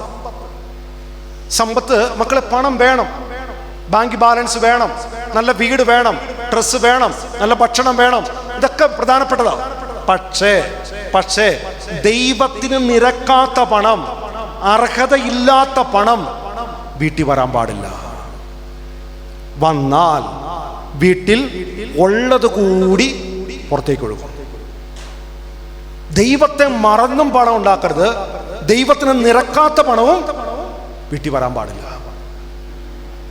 എലീശ പ്രവാചകന്റെ വലം കൈ ആയി ജീവിച്ച വ്യക്തിയാണ് ആര്? ഗഹസി. നാമാന്റെ വരവ്. നാമാൻ ആരാ പ്രിയപ്പെട്ടവരെ? സിറിയ സൈന്യാധിപൻ. നാമാന് കുഷ്ഠരോഗം. ഈ കുഷ്ഠരോഗം സൗഖ്യപ്പെടാനായിട്ട് വരുന്നത് എലീശ പ്രവാചകനെ അടുത്ത്. എലീശ പ്രവാചകൻ കാണുന്നില്ല. ഗഹസിയോട് പറയുവാണ്, ഗഹസി, നീ പോയിട്ട് അവനോട് പറ, പോണ വഴിക്ക് ജോർദാൻ നദിയുണ്ട്, നദിയിൽ നീ 7 പ്രാവശ്യം മുങ്ങിപ്പൊങ്ങുന്ന സമയത്ത് നിന്റെ കുഷ്ഠം മാറും. പ്രിയപ്പെട്ടവരെ, ഈ കാണുന്ന നാമാൻ തിരിച്ചുപോയി 7 പ്രാവശ്യം മുങ്ങി, 7ാം വട്ടം മുങ്ങിപ്പൊങ്ങുന്ന സമയത്ത് അവന്റെ കുഷ്ഠം മാറി. അവൻ കുറെ പണവും സ്വർണവും ഇതെല്ലാം ആയിട്ട് സമർപ്പിക്കാൻ വരുക എലീശയുടെ അടുത്ത്. എലീശ പറഞ്ഞു, എനിക്ക് വേണ്ട, കൊണ്ടുപോക്കോ, തിരിച്ചു കൊണ്ടുപോകുന്ന സമയത്ത് ഈ ഗഹസിയുടെ മനസ്സിലൊരു ചിന്ത, എലീശ പ്രവാചകന് വേണ്ട, പക്ഷെ എനിക്ക് വേണം, എനിക്ക് മക്കളുണ്ട്, ജീവിത പങ്കാളിയുണ്ട്, അതുകൊണ്ട് ഞാനിത് മേടിക്കും. ഇവൻ പോയി, എലീശ പ്രവാചകൻ കാണാതെ ഇവൻ പോയി ഈ പണം ഈ സമ്പത്ത് സ്വന്തമാക്കി വീട്ടിൽ കൊണ്ടുപോയി വെച്ചു. എന്നിട്ട് ധരിച്ച എലീശ പ്രവാചകൻ എടുത്തു വന്നു. എലീശ പ്രവാചകൻ ഗഹസിയോട് ചോദിക്കുന്ന ഒരു ചോദ്യമുണ്ട്, മോനെ നീ ഇത്രയും നേരം എവിടെയായിരുന്നു? ഗഹസി മിണ്ടുന്നില്ല. മിണ്ടാത്തപ്പോൾ എലീശ പ്രവാചകൻ പറഞ്ഞു, നീ നാമാന്റെ മുന്നിൽ കൈ നീട്ടി നിൽക്കുന്ന സമയത്ത് എൻ്റെ ആത്മാവ് അവിടെ വന്ന കാര്യം നീ എന്തേ മറന്നുപോയെ? ഈ അർഹതയില്ലാത്ത പണം നീ സ്വന്തമാക്കിയത് കൊണ്ട് നാമാന്റെ കുഷ്ഠം നിനക്കും നിന്റെ ഭവനത്തിലും വരട്ടെ. അതുപോലെ സംഭവിച്ചു. അർഹതയില്ലാത്ത പണം വീട്ടിൽ കുഷ്ഠമാണ്, അപകടമാണ്. അതുകൊണ്ട് ഒരു രീതിയിൽ അത് ഡ്രൈവർമാരായാലും കുഴപ്പമില്ല, ബിസിനസ്സുകാരായാലും കുഴപ്പമില്ല, അധ്യാപകരായാലും കുഴപ്പമില്ല, അല്ലെങ്കിൽ ജോലിക്കാരായാലും, എഞ്ചിനീയർ ആകട്ടെ, ഡോക്ടേഴ്സ് ആകട്ടെ, ഏത് മേഖലയിൽ ജോലി ചെയ്യുന്നവർ നമുക്ക് ഒരിടത്തുനിന്നും അർഹതയില്ലാത്ത പണം വീട്ടിൽ കൊണ്ടുവന്നേക്കല്ലേ. അത് വേണ്ട. അതും ദൈവമായിട്ട് ഒന്നിച്ചു പോകില്ല. ദൈവത്തെയും മാമോനെയും ഒരുപോലെ ആരാധിക്കാൻ പറ്റില്ല മക്കളെ. Price the Lord. പറഞ്ഞേ ഹല്ലേലൂയാ. ശക്തിയോടെ ഒരുമിച്ച് പറഞ്ഞേ ഹല്ലേലൂയാ. ജീവനോടെ പറഞ്ഞേ ഹല്ലേലൂയാ. മറ്റൊരു വിഗ്രഹമാണ് മൊബൈൽ. മറ്റൊരു വിഗ്രഹമാണ് ജോലി. ചിലവർക്ക് മൃഗം, ചിലവർക്ക് കൃഷി, ചിലവർക്ക് ബിസിനസ്. നമ്മൾ ചിന്തിച്ചാൽ മതി മക്കളെ, ഞാൻ എൻ്റെ ഈശോയേക്കാൾ അധികം ഞാൻ എന്തിനാ ഏറ്റവും കൂടുതൽ പ്രാധാന്യം കൊടുക്കുന്നത്? ഏതൊന്ന് എൻ്റെ ജീവിതത്തിൽ നഷ്ടപ്പെടുമ്പോഴാണ് ഞാൻ ഏറ്റവും കൂടുതൽ ദുഃഖിക്കുന്നത്? ഈശോ നഷ്ടപ്പെടുമ്പോഴാണോ മറ്റേതെങ്കിലും കാര്യങ്ങൾ നഷ്ടപ്പെടുമ്പോഴാണോ എൻ്റെ ദുഃഖം? Price the Lord. പറഞ്ഞേ ഹല്ലേലൂയാ. വെളിപാടിന്റെ പുസ്തകം 3-ാം അധ്യായം 20-ാമത്തെ വചനം ഇപ്രകാരം പഠിപ്പിക്കുകയാണ്, ഇതാ ദൈവം ഈശോ നിന്റെ ഹൃദയത്തിന്റെ വാതിൽ വന്ന് മുട്ടുക. ആരൊക്കെ എൻ്റെ സ്വരം കേട്ട് വാതിൽ തുറന്നു തരുന്നുവോ അവരുടെ ഹൃദയത്തിൽ ഞാൻ വസിക്കും. മക്കളെ, ഈശോ നമ്മുടെ ഹൃദയത്തിൽ വന്ന് മുട്ടാൻ തുടങ്ങിയിട്ട് ഒത്തിരി നാളുകളായി. പക്ഷേ നമുക്ക് ഈശോയുടെ സ്വരം കേൾക്കാൻ പറ്റാത്തതിന്റെ കാരണം നിന്റെ ഹൃദയത്തിൽ ഈശോയ്ക്ക് വസിക്കാൻ പറ്റുന്നൊരവസ്ഥയല്ല, മറിച്ച് മറ്റു പലതിനും പ്രാധാന്യം കൊടുത്ത് അതിനെ ഉള്ളിലാക്കി വെച്ചേക്കുക. നമ്മ ദൈവത്തെക്കാളധികം എന്തിനാണോ പ്രാധാന്യം കൊടുത്ത് ഞാൻ എൻ്റെ ഉള്ളിൽ വെച്ചേക്കണേ, അതിനെ നീ നിന്റെ ജീവിതത്തിൽ നിന്ന് മാറ്റിയിട്ട് നീ ഈശോയെ വിളിച്ചോ, വിളിപ്പുറത്ത് അകത്ത് ഈശോ വരും. വിശ്വസിക്കുന്നെങ്കിൽ പറഞ്ഞേ ഹല്ലേലൂയാ. ശക്തിയോടെ പറഞ്ഞേ ഹല്ലേലൂയാ. അഭിഷേകത്തോടെ പറഞ്ഞേ ഹല്ലേലൂയാ. അതുകൊണ്ട് പ്രിയപ്പെട്ടവരെ, ഈ സമയം നമുക്ക് പരിശുദ്ധ ആരാധനയിലേക്ക് പ്രവേശിക്കുക. ഈ ആരാധനയുടെ സമയത്ത് നമ്മുടെ ഹൃദയത്തിലുള്ള വിഗ്രഹം എടുത്തു മാറ്റണം. അശുദ്ധിയുടെ കെട്ടുകൾ ഉണ്ടെങ്കിൽ എടുത്തു മാറ്റണം, തീരുമാനമെടുക്കണം. ദൈവനിന്ദ, ദൈവദൂഷണത്തിൻ്റെ കാര്യങ്ങളുണ്ടെങ്കിൽ എടുത്തു മാറ്റണം. ഒപ്പം നമ്മുടെ വെറുപ്പിൻ്റെ മേഖലകളുണ്ടെങ്കിൽ എടുത്തു മാറ്റണം. മക്കളെ, ഇപ്രകാരം എടുത്തു മാറ്റി നിങ്ങൾ പ്രാർത്ഥിച്ചോ, ദൈവം നമ്മളെ, കുടുംബത്തെ, കുടുംബാംഗങ്ങളെ അനുഗ്രഹിക്കും. വിശ്വസിക്കുന്നെങ്കിൽ ഒരിക്കൽ കൂടി പറഞ്ഞേ ഹല്ലേലൂയാ. ശക്തിയോടെ പറഞ്ഞേ ഹല്ലേലൂയാ. പെട്ടെന്ന് എഴുന്നേറ്റ് നിൽക്കാമോ?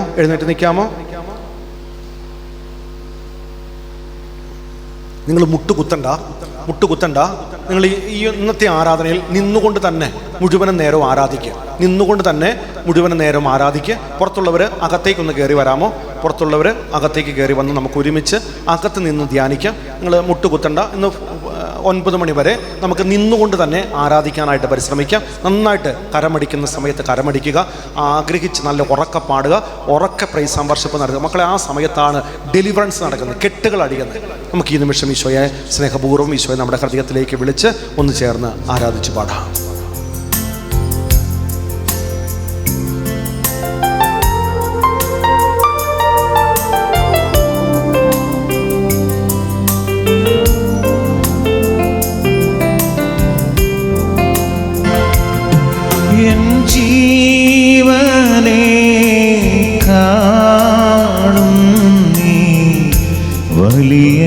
വലിയതാണെനിക്ക് എൻ ജീവനെ കാണും നീ, വലിയതാണെനിക്ക്. ആരാധന ആരാധന ആരാധന ആരാധന. ഈശോയെ നോക്കി ആരാധന പാടാം. ആരാധന ആരാധന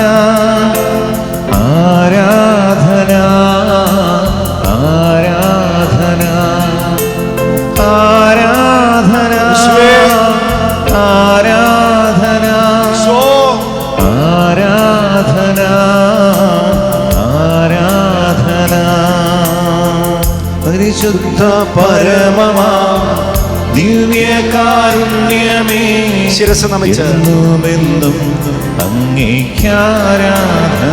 ഒരുമിച്ച് പാടാമോ? പരിശുദ്ധ പരമമാ ദിവ്യകാരുണ്യമേ, എന്നുമെന്നും അങ്ങേക്കാരാധന. ഒരിക്കൽ കൂടി. പരിശുദ്ധ പരമമാ ദിവ്യകാരുണ്യമേ, എന്നുമെന്നും അങ്ങേക്കാരാധന.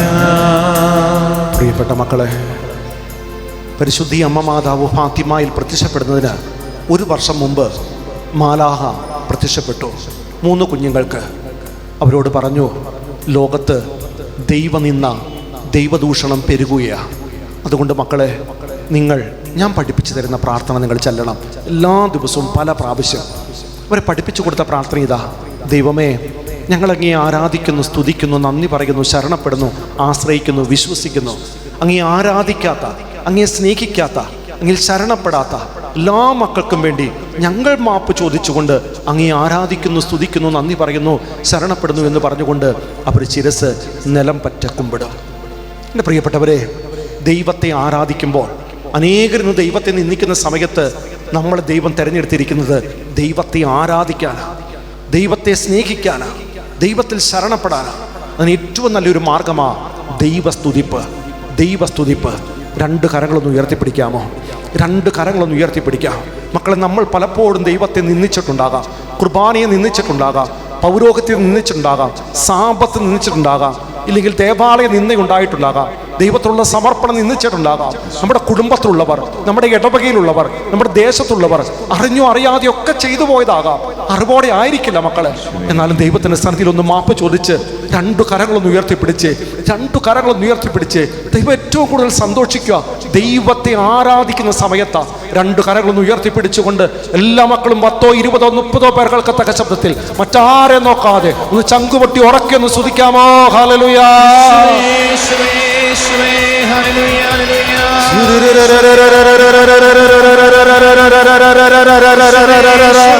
നമ്മുടെ കുടുംബത്തിന് വേണ്ടി ആരാധിച്ച്, നമ്മുടെ മക്കൾക്ക് വേണ്ടി ആരാധിച്ച്, ജീവിത പങ്കാളിക്ക് വേണ്ടി ആരാധിച്ച്, നമ്മുടെ ഇടവകയ്ക്ക് വേണ്ടി ആരാധിച്ച്, നമ്മുടെ ദേശത്തിന് വേണ്ടി ആരാധിച്ച്, ദൈവത്തെ മറന്നുപോയ, ദൈവത്തിൽ വിശ്വസിക്കാതെ, ദൈവത്തെ സ്നേഹിക്കാതെ, ദൈവത്തെ ആശ്രയിക്കാതെ, ദൈവത്തിൽ ശരണപ്പെടാത്ത എല്ലാ മക്കൾക്കും വേണ്ടി, എല്ലാ ജനത്തിനും വേണ്ടി, എല്ലാ ദൈവ മക്കൾക്കും വേണ്ടി ഈ നിമിഷം ആരാധിക്കട്ടെ മക്കളെ. പോരാ, എല്ലാവരും ശക്തിയോടെ ആരാധിക്കട്ടെ. ഹല്ലേലൂയ, ഹല്ലേലൂയ, ഹല്ലേലൂയ, ഹല്ലേലൂയ, ഹല്ലേലൂയ, ഹല്ലേലൂയ, ഹല്ലേലൂയ, ഹല്ലേലൂയ, ഹല്ലേലൂയ. യേശുവേ, ആരാധന, ആരാധന, ആരാധന. ഹല ഹല ഹല ഹല ഹല ഹല ഹല ഹല ഹല. റിയ റിയ റിയ റിയ റിയ റിയ റിയ റിയ റിയ റിയ റിയ റിയ റിയ റിയ റിയ. അൽപോണം വിട്ടുകൊടുത്ത് പ്രാർത്ഥിച്ച്, അൽപോണം വിട്ടുകൊടുത്ത് പ്രാർത്ഥിച്ച്, എല്ലാ അമ്മച്ചമാരും പ്രാർത്ഥിച്ച്, എല്ലാ അപ്പച്ചന്മാരും പ്രാർത്ഥിച്ച്, യുവജനങ്ങളൊന്ന് പ്രാർത്ഥിച്ച്, അതിരമൊന്ന് വിട്ടുകൊടുക്കട്ടെ. എല്ലാം മറന്നുകൊണ്ടൊന്ന് പ്രാർത്ഥിക്കട്ടെ മക്കളെ. ഈ ഇടവക ഒറ്റക്കെട്ടായി ദൈവത്തെ ആരാധിക്കട്ടെ, ദൈവത്തെ ഒന്ന് സ്നേഹിക്കട്ടെ, ദൈവത്തെ ഒന്ന് ശരണപ്പെടുത്തെ. എല്ലാ മക്കളും ഒരുമിച്ചൊന്ന് വിളിച്ചു പ്രാർത്ഥിച്ചേ. യേശുവേ, യേശുവേ, യേശുവേ.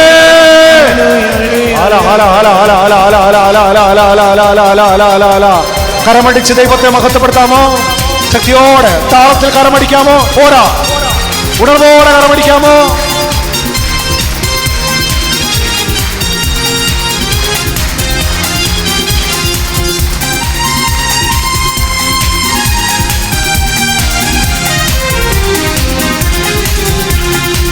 ആരാധനയ്ക്ക് യോഗ്യനേ, നിന്നെ ഞങ്ങൾ ആരാധിച്ചിടുന്നിതാ. ആരാധനയ്ക്ക് യോഗ്യനേ, നിന്നെ ഞങ്ങൾ ആരാധിച്ചിടുന്നിതാ. ആഴിയുമൊഴിയും നിർമ്മിച്ച നാഥനെ, ആഴിയുമൊഴിയും നിർമ്മിച്ച നാഥനെ ആത്മാവിൽ ആരാധിക്കാം. കർത്താവിനെ നിത്യം സ്തുതിച്ചിടും ഞാൻ. ആത്മാവിൽ ആരാധിക്കാം. കർത്താവിനെ നിത്യം സ്തുതിച്ചിടും ഞാൻ. ആരാധനയ്ക്ക് യോഗ്യനേ, നിന്നെ ഞങ്ങൾ ആരാധിച്ചിടുന്നിതാ. ആരാധനയ്ക്ക് യോഗ്യനേ, നിന്നെ ഞങ്ങൾ ആരാധിച്ചിടുന്നിതാ. ശക്തിയോടെ കരമടിക്കട്ടെ മക്കളെ. ഇല്ല, അഭിഷേകത്തോടെ പോരാ. ഈശോയെ നോക്കി കരമടിച്ച്. ഈശോ എനിക്ക് തന്ന ഏറ്റവും വലിയ ശക്തിയല്ലേ മക്കളെ ഇത്, ജ്ഞാനമല്ലേ മക്കളെ ഇത്.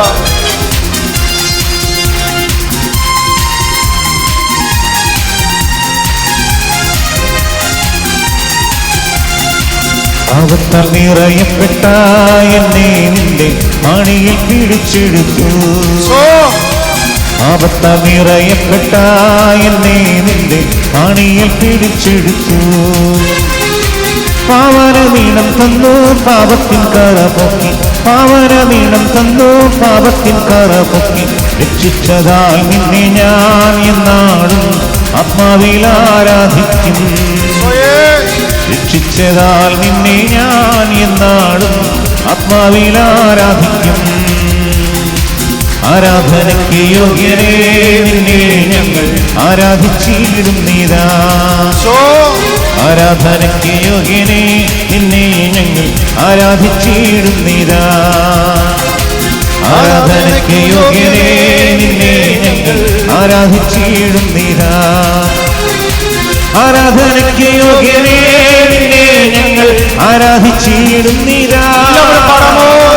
ആരാധനയ്ക്ക് യോഗ്യരേ നിന്നെ ഞങ്ങൾ ആരാധിച്ചിടുന്നീതാ.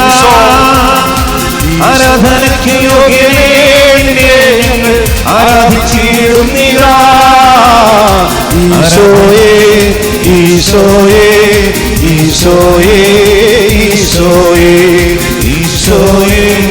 ഈശോയേ ഈശോയേ ഈശോയേ ഈശോയേ ഈശോയേ ഈശോയേ ഈശോയേ ഈശോയേ ഈശോയേ ഈശോയേ ഈശോയേ റൂഹായേ റൂഹായേ റൂഹായേ റൂഹായേ റൂഹായേ റൂഹായേ റൂഹായേ റൂഹായേ റൂഹായേ റൂഹായേ റൂഹായേ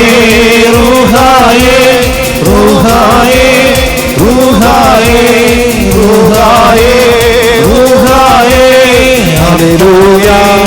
ആത്മാവേ ആത്മാവേ ആത്മാവേ ആത്മാവേ ആത്മാവേ ആത്മാവേ ആത്മാവേ ആത്മാവേ ആത്മാവേ ആത്മാവേ ആത്മാവേ ആത്മാവേ ആത്മാവേ ഹല്ലേലൂയ ആത്മാവേ ഹല്ലേലൂയ ഹല്ലേലൂയ ഹല്ലേലൂയ ഹല്ലേലൂയ ഹല്ലേലൂയ ഹല്ലേലൂയ ഹല്ലേലൂയ ഹല്ലേലൂയ ഹല്ലേലൂയ ഹല്ലേലൂയ ഹല്ലേലൂയ ഹല്ലേലൂയ ഹല്ലേലൂയ ഹല്ലേലൂയ. രണ്ട് കരങ്ങൾ ഉയർത്തിപ്പിടിച്ചുകൊണ്ട് ഒരിക്കൽ കൂടി ഉറക്കെ വിളിച്ച് യേശുവേ യേശുവേ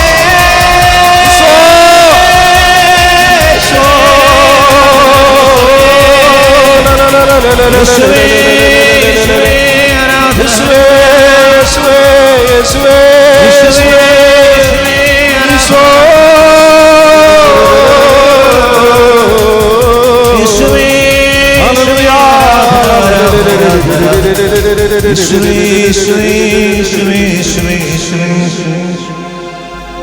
ഒരു നിമിഷം കണ്ണടയ്ക്കാം, കരങ്ങൾ ഹൃദയത്തിലേക്ക് ചേർത്ത് വെക്കാം. കണ്ണടച്ച് കരങ്ങൾ ഹൃദയത്തിലേക്ക് ചേർത്ത് വെക്കാം. പരിശോധിച്ച് നോക്കിക്കേ മക്കളെ, എൻ്റെ ജീവിതത്തിൽ എന്നെ ഓർത്ത് എൻ്റെ ഈശോ ഒത്തിരി വേദനിക്കുന്നുണ്ടോ? എന്നെ ഓർത്ത് ഈശോ കരയാനിട വന്നിട്ടുണ്ടോ? എന്നെ ഓർത്ത് ഈശോ ഹൃദയത്തിൽ ഒത്തിരിയേറെ നൊമ്പരപ്പെട്ടിട്ടുണ്ടോ? എപ്പോഴാണ് എൻ്റെ ജീവിതത്തിൽ ഈശോ എനിക്കായിട്ട് ഇതുപോലെ ഓരോന്നും ചെയ്തിട്ട് ഞാനതിന് ഒട്ടും വില കൊടുക്കാതിരിക്കുമ്പോൾ, എനിക്കായിട്ട് സ്വന്തം ശരീരം കീറി മുറിച്ചിട്ട്, എനിക്കായിട്ട് രക്തം ചിന്തിയിട്ട്, എനിക്കായിട്ട് ഇത്രമാത്രം വേദന കൊണ്ട് പൊളഞ്ഞിട്ട് എൻ്റെ മക്കൾ എന്നെ മനസ്സിലാക്കുന്നില്ലല്ലോ, എൻ്റെ മക്കൾ എന്നെ ഒന്നും അറിയുന്നില്ലല്ലോ, എൻ്റെ മക്കൾ എന്നെ ഒന്നും സ്നേഹിക്കുന്നില്ലല്ലോ, എൻ്റെ മക്കൾക്ക് എന്നെ ഒന്ന് തിരിച്ചറിയാൻ പറ്റുന്നില്ലല്ലോ. ഈശോയുടെ ഒരു വലിയ വേദനയാ മക്കളെ. നമ്മൾ പരിശുദ്ധ കുർബാനയെ നിന്ദിച്ചിട്ടുണ്ടോ? ഒരുക്കമില്ലാത്ത ഒരു കുർബാനയാണോ? യോഗ്യതയില്ലാത്ത ഒരു പരിശുദ്ധ ബലിയർപ്പണമാണോ? വിലയില്ലാത്ത ഒരു പരിശുദ്ധ ബലിയർപ്പണമാണോ എൻ്റെ ജീവിതത്തിൽ ഇന്ന് വരെ ഞാൻ നടത്തിക്കൊണ്ടിരുന്നത്? ചടങ്ങ് പോലെ ആയിരുന്നോ മക്കളെ? ചടങ്ങായിട്ടുള്ള ഒരു ബലിയർപ്പണമാണോ? വന്നു, നിന്നു, കണ്ടു, പോയി, ഒരനുഭവമില്ല. ഈശോ എനിക്ക് കിട്ടുന്നില്ല. ഈശോയെ സ്വന്തമാക്കാൻ ഞാൻ നോക്കുന്നില്ല. ഒരനുതാപം പോലും ഇല്ലാത്തൊരവസ്ഥ. ഇങ്ങനെയുള്ളൊരു ബലിയർപ്പണം എൻ്റെ ജീവിതത്തിൽ ഞാൻ നടത്തിയിട്ടുണ്ടെങ്കിൽ ഒരു നിമിഷം ഈശോയുടെ മുന്നിൽ ഒന്ന് ആത്മാർത്ഥമായിട്ട് ഒന്ന് മാപ്പ് ചോദിച്ച്, ഈശോയെ നീ എന്നോടൊന്ന് കരുണയായിരിക്കണേ ഈശോയെ, നിന്റെ പരിശുദ്ധ രക്തം കൊണ്ട് എന്നെ ഒന്ന് കഴുകണേ ഈശോയെ, ആഴമായ അനുതാപം എനിക്കൊന്ന് നൽകണേ ഈശോയെ എന്ന് ഉള്ളുരുക്കി ഓരോ മക്കളും ആത്മാർത്ഥമായിട്ട് മനസ്സുരുക്കി ഒന്ന് പ്രാർത്ഥിച്ച്. ഈശോയുടെ അതിദാരുണമാ പീഡാസഹനങ്ങളെ ഓർത്തെന്നും പിതാവേ ഞങ്ങളുടെ മേൽ ലോകം മുഴുവൻ്റെ മേൽ കരുണയുണ്ടാകേണമേ. ഒരു നിമിഷം ചിന്തിച്ച് നോക്കിക്കേ. ഏതെങ്കിലും പുരോഹിതരെ, ഏതെങ്കിലും സമർപ്പിതരെ നമ്മളായിട്ട് വേദനിപ്പിച്ചിട്ടുണ്ടോ? കളിയാക്കിയിട്ടുണ്ടോ? നശിപ്പിച്ചിട്ടുണ്ടോ? സൽപ്പേര് കളഞ്ഞിട്ടുണ്ടോ? കളങ്കപ്പെടുത്തിയിട്ടുണ്ടോ? തകർത്തിട്ടുണ്ടോ? ദുഃഖത്തിലാഴ്ത്തിയിട്ടുണ്ടോ? വേദനിപ്പിച്ചിറക്കി വിട്ടിട്ടുണ്ടോ? അറിവില്ലായ്മ മൂലമാകാം, എന്തു ആകട്ടെ മക്കളെ, വൈദികരുടെ ഭാഗത്തായിരിക്കാം തെറ്റ്. സാരമില്ല കുഞ്ഞെ, നമ്മൾ ജീവിതത്തിൽ പലപ്പോഴും കുറ്റപ്പെടുത്തിയിട്ടുണ്ടാകാം. നമ്മുടെ അനുഗ്രഹച്ചാല് ബ്ലോക്കായില്ലേ? നമ്മുടെ അനുഗ്രഹച്ചാലല്ലേ ബ്ലോക്കായത്? നമ്മൾ വൈദികർക്ക് വേണ്ടി പ്രാർത്ഥിച്ചായിരുന്നോ മക്കളെ? അവർക്ക് വേണ്ടി എന്താ നമ്മൾ ചെയ്തേക്കണേ? നമുക്ക് എന്ത് യോഗ്യതയാ മക്കളെ അവരെ കുറ്റപ്പെടുത്താനുള്ളത്? നമ്മളാകട്ടെ എപ്പോഴെങ്കിലും ഒരു പുരോഹിതനെ വേദനിപ്പിച്ചിട്ടുണ്ടെങ്കിൽ മനസ്സുകൊണ്ടൊന്ന് മാപ്പ് ചോദിക്കുക മക്കളെ. ഒരു പുരോഹിതനെ കാണുമ്പോൾ ഓടിപ്പോയി ശിരസ് നമിക്കണം. അച്ഛനോട് പറയണം, അച്ഛാ എൻ്റെ ശിരസിലൊന്ന് കൈവച്ച് അനുഗ്രഹിച്ച് ഒന്ന് വിശുദ്ധ കുരിശിനാൽ മുദ്ര ചെയ്ത്. ഒരു വൈദികൻ ശിരസിൽ കൈവച്ചാൽ, ഒരു വൈദികൻ നെറ്റിത്തടത്ത് മുദ്ര ചെയ്താൽ അതെന്നും കാണും. മരണം വരെയല്ല, മരണത്തിന് ശേഷവും നിലനിൽക്കുന്ന കാര്യമാണ്. അതുകൊണ്ട് മക്കളെ, നമുക്കവരെ വെറുക്കണ്ട. അവർ പാപികളായിരിക്കാം, കുറ്റപ്പെട്ട പാപത്തിൽ വീണുപോയ മക്കളായിരിക്കാം, തെറ്റിൽ വീണുപോയവരായിരിക്കാം. ശിക്ഷിക്കാൻ ദൈവം അനുവാദം തന്നിട്ടില്ല കേട്ടോ. ഒരു നിമിഷം വിവാഹം ആശീർവദിച്ച, ജ്ഞാനസ്നാനം നൽകിയ, സ്ഥൈര്യലേപനം നൽകിയ, ആദ്യ കുർബാന നൽകിയ, നമുക്ക് വേണ്ടി ബലിയർപ്പിച്ച, ശിരസിൽ കൈവച്ച് പ്രാർത്ഥിച്ച, വീട് വെഞ്ചരിച്ച, കുംഭസാരം കെട്ട ഏതൊക്കെ വൈദികരുണ്ടോ അവരെയൊക്കെ ഒന്ന് സമർപ്പിക്കുക. ഈശോയോട് പറയും, ഈശോയെ അനേകരെ മുറിപ്പെടുത്തിയിട്ടുണ്ട്, അനേകരുടെ കുറ്റം പറഞ്ഞിട്ടുണ്ട്, അനേകരെ തളർത്തിയിട്ടുണ്ട്, അനേകരുടെ സൽപ്പേര് കളഞ്ഞിട്ടുണ്ട്. അപ്പ പൊറുക്കണം, അപ്പ ക്ഷമിക്കണം, അപ്പ മാപ്പേക്കണം. അവരെ മനസ്സിൽ കാണാൻ പറ്റുമെങ്കിൽ അവരെ മനസ്സിൽ കണ്ടുകൊണ്ട് ഒന്ന് മനസ്സിൽ മാപ്പ് ചോദിച്ച്, അച്ഛാ ഒന്ന് ക്ഷമിക്കണം അച്ഛാ, അച്ഛാ ഒന്ന് പൊറുക്കണം അച്ഛാ, അച്ഛാ ഞാൻ മാപ്പ് ചോദിക്കും അച്ഛാ, എന്നോടൊന്ന് പൊറുക്കണേ അച്ഛാ, എനിക്ക് ക്ഷമ തരണേ അച്ഛാ. മനസ്സിൽ കണ്ടവരെ മാപ്പ് ചോദിച്ച് ദൈവത്തിൻ്റെ കരുണയ്ക്കായിട്ട്, ദൈവത്തിൻ്റെ അനുഗ്രഹത്തിനായിട്ട് ഒരു നിമിഷം ഉള്ളുരുകി പ്രാർത്ഥിച്ച മക്കളെ. ഈശോയുടെ അതിദാരുണമാ പീഡാസഹനങ്ങളെ ഓർത്തെന്നും പിതാവേ ഞങ്ങളുടെ മേൽ ലോകം മുഴുവൻ്റെ മേൽ കരുണയുണ്ടാകേണമേ. പ്രിയപ്പെട്ട മക്കളെ, പരിശോധിച്ച് നോക്കിക്കേ. സാപത്ത് ആചരണം എൻ്റെ ജീവിതത്തിലുണ്ടോ? സാപത്തിൽ ഞാൻ എന്താ ചെയ്യുന്നത്? മറ്റേതൊക്കെ ലോക പ്രവർത്തികളിൽ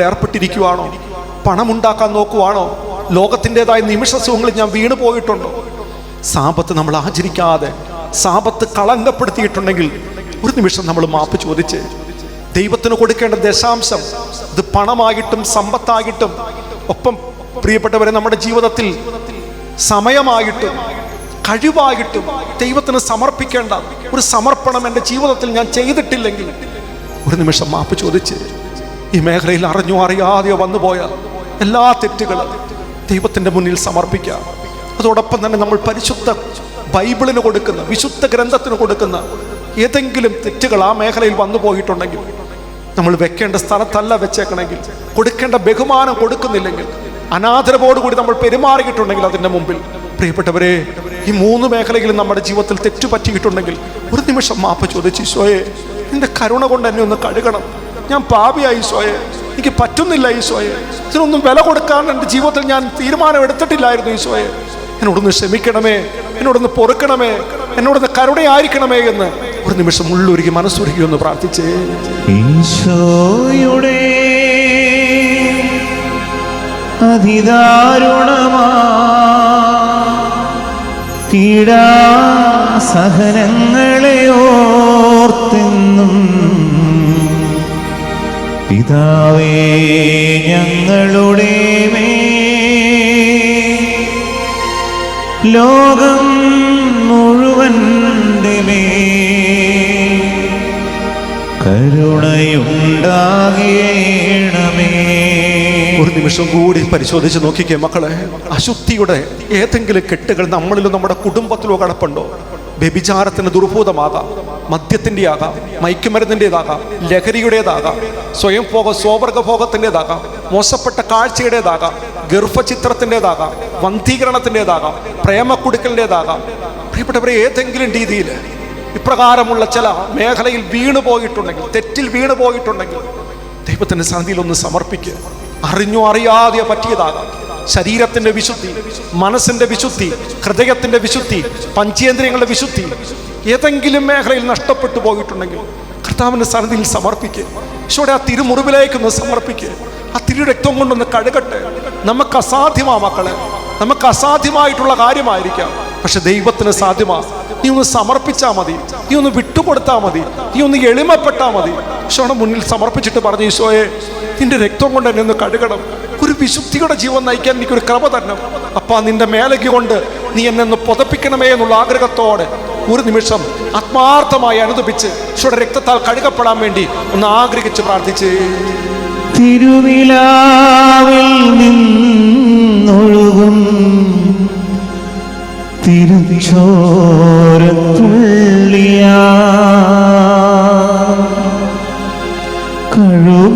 കഴുകേണമെന്നെ ഇന്ന് പൊന്നു കർത്താവേ.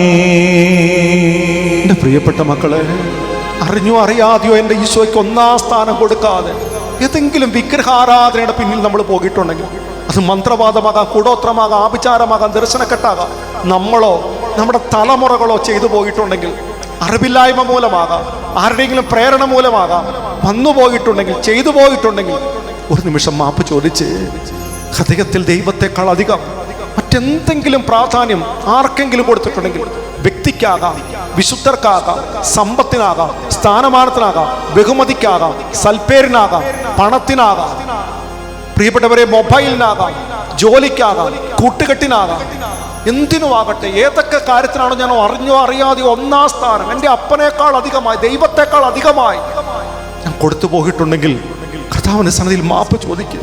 ഹൃദയം തുറന്ന് തമ്പുരാനോട് പറ, അപ്പാ, ഞാൻ പാപിയാ, എൻ്റെ കുടുംബം പാപിയാ, ഞങ്ങളുടെ അവസ്ഥ പാവാവസ്ഥയാ. കർത്താവേ, നിന്റെ പരിശുദ്ധ രക്തം കൊണ്ട് കഴുകാതെ ഞങ്ങൾക്കൊരു ശുദ്ധീകരണമില്ല. ഞങ്ങളെ ഒന്ന് ശുദ്ധീകരിക്കണം. നിന്റെ ഹൃദയത്തിലെ രക്തത്താൽ ഞങ്ങളെ ഒന്ന് വിശുദ്ധീകരിക്കണം. ഞങ്ങളെ നീ ഒന്ന് കഴുകപ്പാ എന്നുള്ള ആഗ്രഹത്തോടെ നമ്മളെ ഓരോരുത്തരെയും, നമ്മുടെ കുടുംബാംഗങ്ങളെയും ഈശോയുടെ ആ തിരുമുറിവിലേക്ക് ചേർത്ത് വെച്ചുകൊണ്ട് കഴുകപ്പെടാൻ ആഗ്രഹിച്ച് ഓരോ മകനും മകളും കൊതിയോടെ പ്രാർത്ഥിക്കട്ടെ. തിരുവിലാവിൽ നിന്നൊഴുകും തിരുചോരത്തുള്ളിയാ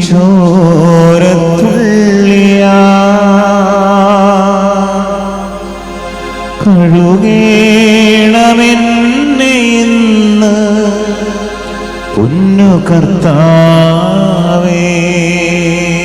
ഒരു നിമിഷം പരിശോധിച്ച മക്കളെ, നിനക്ക് ഏത് വീട്ടിൽ കയറി ചെല്ലാനാ ബുദ്ധിമുട്ട്? ആരോട് സംസാരിക്കാനാ ബുദ്ധിമുട്ട്? ആരുടെ മുഖത്ത് നോക്കി ഒന്ന് പുഞ്ചിരിക്കാനാ ബുദ്ധിമുട്ട്? അപ്രകാരം ബുദ്ധിമുട്ടുണ്ടെങ്കിൽ നിനക്ക് അവരോട് ഉള്ളിൻ്റെ ഉള്ളിൽ ഇത്തിരി വെറുപ്പ് കിടപ്പുണ്ട് കേട്ടോ, ഇത്തിരി വെറുപ്പ് കിടപ്പുണ്ട് കേട്ടോ. നീ വാ തുറക്കുമ്പോൾ എപ്പോഴും കുറ്റം പറയുന്ന വ്യക്തിയാണോ? നീ നോക്കുമ്പോൾ എപ്പോഴും കുറ്റം കണ്ടെത്തുന്ന വ്യക്തിയാണോ? നീ കുറ്റം കേൾക്കാനായിട്ട് ഒത്തിരി താല്പര്യമുള്ള വ്യക്തിയാണോ? തിന്മ എപ്പോഴും ചിന്തിക്കുന്ന ഒരു താല്പര്യമുള്ള വ്യക്തിയാണോ? തിന്മയിലാണോ ജീവിക്കുന്നത്?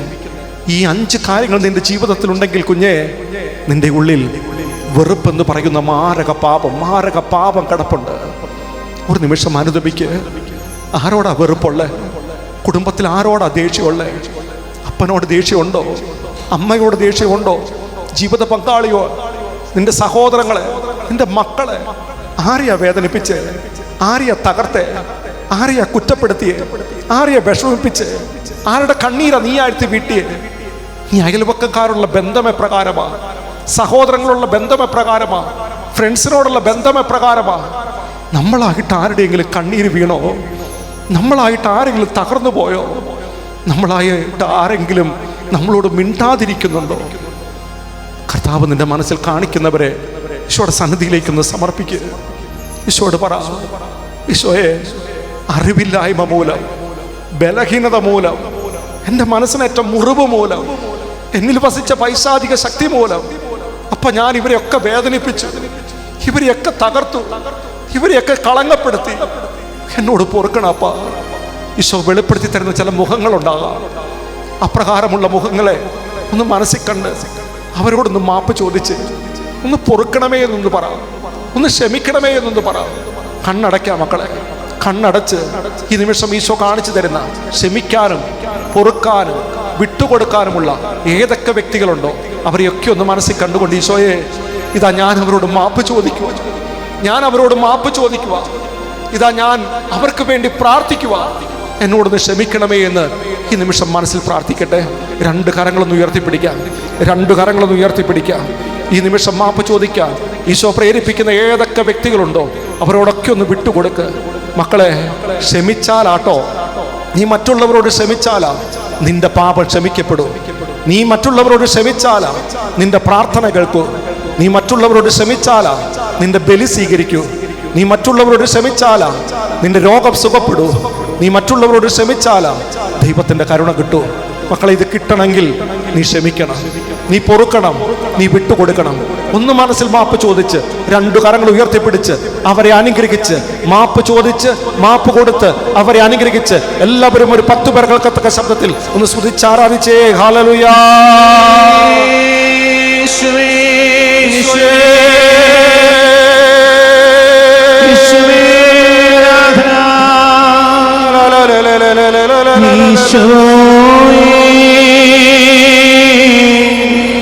ക്ഷമിക്കണമേ, എന്നോട് പൊറുക്കണമേ. ഈശോയോട് പ്രാർത്ഥിച്ച മക്കളെ, ഈശോയെ ക്ഷമിക്കണമേ, പ്രാർത്ഥിച്ച മക്കളെ, എന്നോട് പൊറുക്കണമേ. ആരോടൊക്കെ ക്ഷമിക്കാനുണ്ട് അവർക്ക് ക്ഷമ കൊടുത്ത് ക്ഷമ ചോദിച്ച് വിളിച്ചു പ്രാർത്ഥിക്കേ. ഈശോയെ ക്ഷമിക്കണമേ, എന്നോട് പൊറുക്കണമേ. 2 കരങ്ങൾ ഒരിക്കൽ കൂടി ഉയർത്താം മക്കളെ. അനുതാപത്തിന്റെ കൃപ, പാപബോധത്തിന്റെ കൃപ, പശ്ചാത്താപത്തിന്റെ കൃപ, ഇത് നമുക്ക് കിട്ടണം. നാളെ തുറവിയുള്ള ഒരു കുമ്പസാരം നടത്തണം. ഈശോയെ, നീ എന്നെ സഹായിച്ചാലാ, നീ എന്നെ അനുഗ്രഹിച്ചാലാ എനിക്ക് പറ്റുള്ളൂ. പാപബോധം തരണേ ഈശോയെ, പശ്ചാത്താപം തരണേ ഈശോയെ, അനുതാപത്തിന്റെ കൃപ തരണേ ഈശോയെ എന്നുള്ള ആഗ്രഹത്തോടെ ഒരു 10-20 പേർ കേൾക്കത്തക്ക ശബ്ദത്തിൽ ഈ ഒരു കൃപ കിട്ടാൻ ദാഹിച്ചുകൊണ്ട് എല്ലാവരും ഒരിക്കൽ കൂടി ഉറക്കെ ഒന്ന് സ്തുതിക്കാമോ. ഹല്ലേലൂയ. ആരാധന യേശുവേ, യേശുവേ, ഹല്ലേലൂയ, യേശുവേ, ഹല്ലേലൂയ, യേശുവേ, ആരാധന, ആരാധന, ആരാധന, ആരാധന, യേശുവേ, നന്ദി പറയുന്നു. Hallelujah, hallelujah.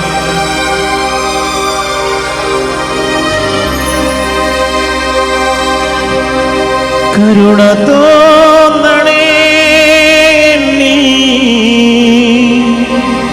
അലിവു തോന്നണേ. പാപിയാണു ഞാൻ നാഥ, പാപിയാണു ഞാൻ. കരുണ തോന്നണേ എന്നിൽ, അലിവു തോന്നണേ. പാപിയാണു ഞാൻ നാഥ, പാപിയാണു ഞാൻ.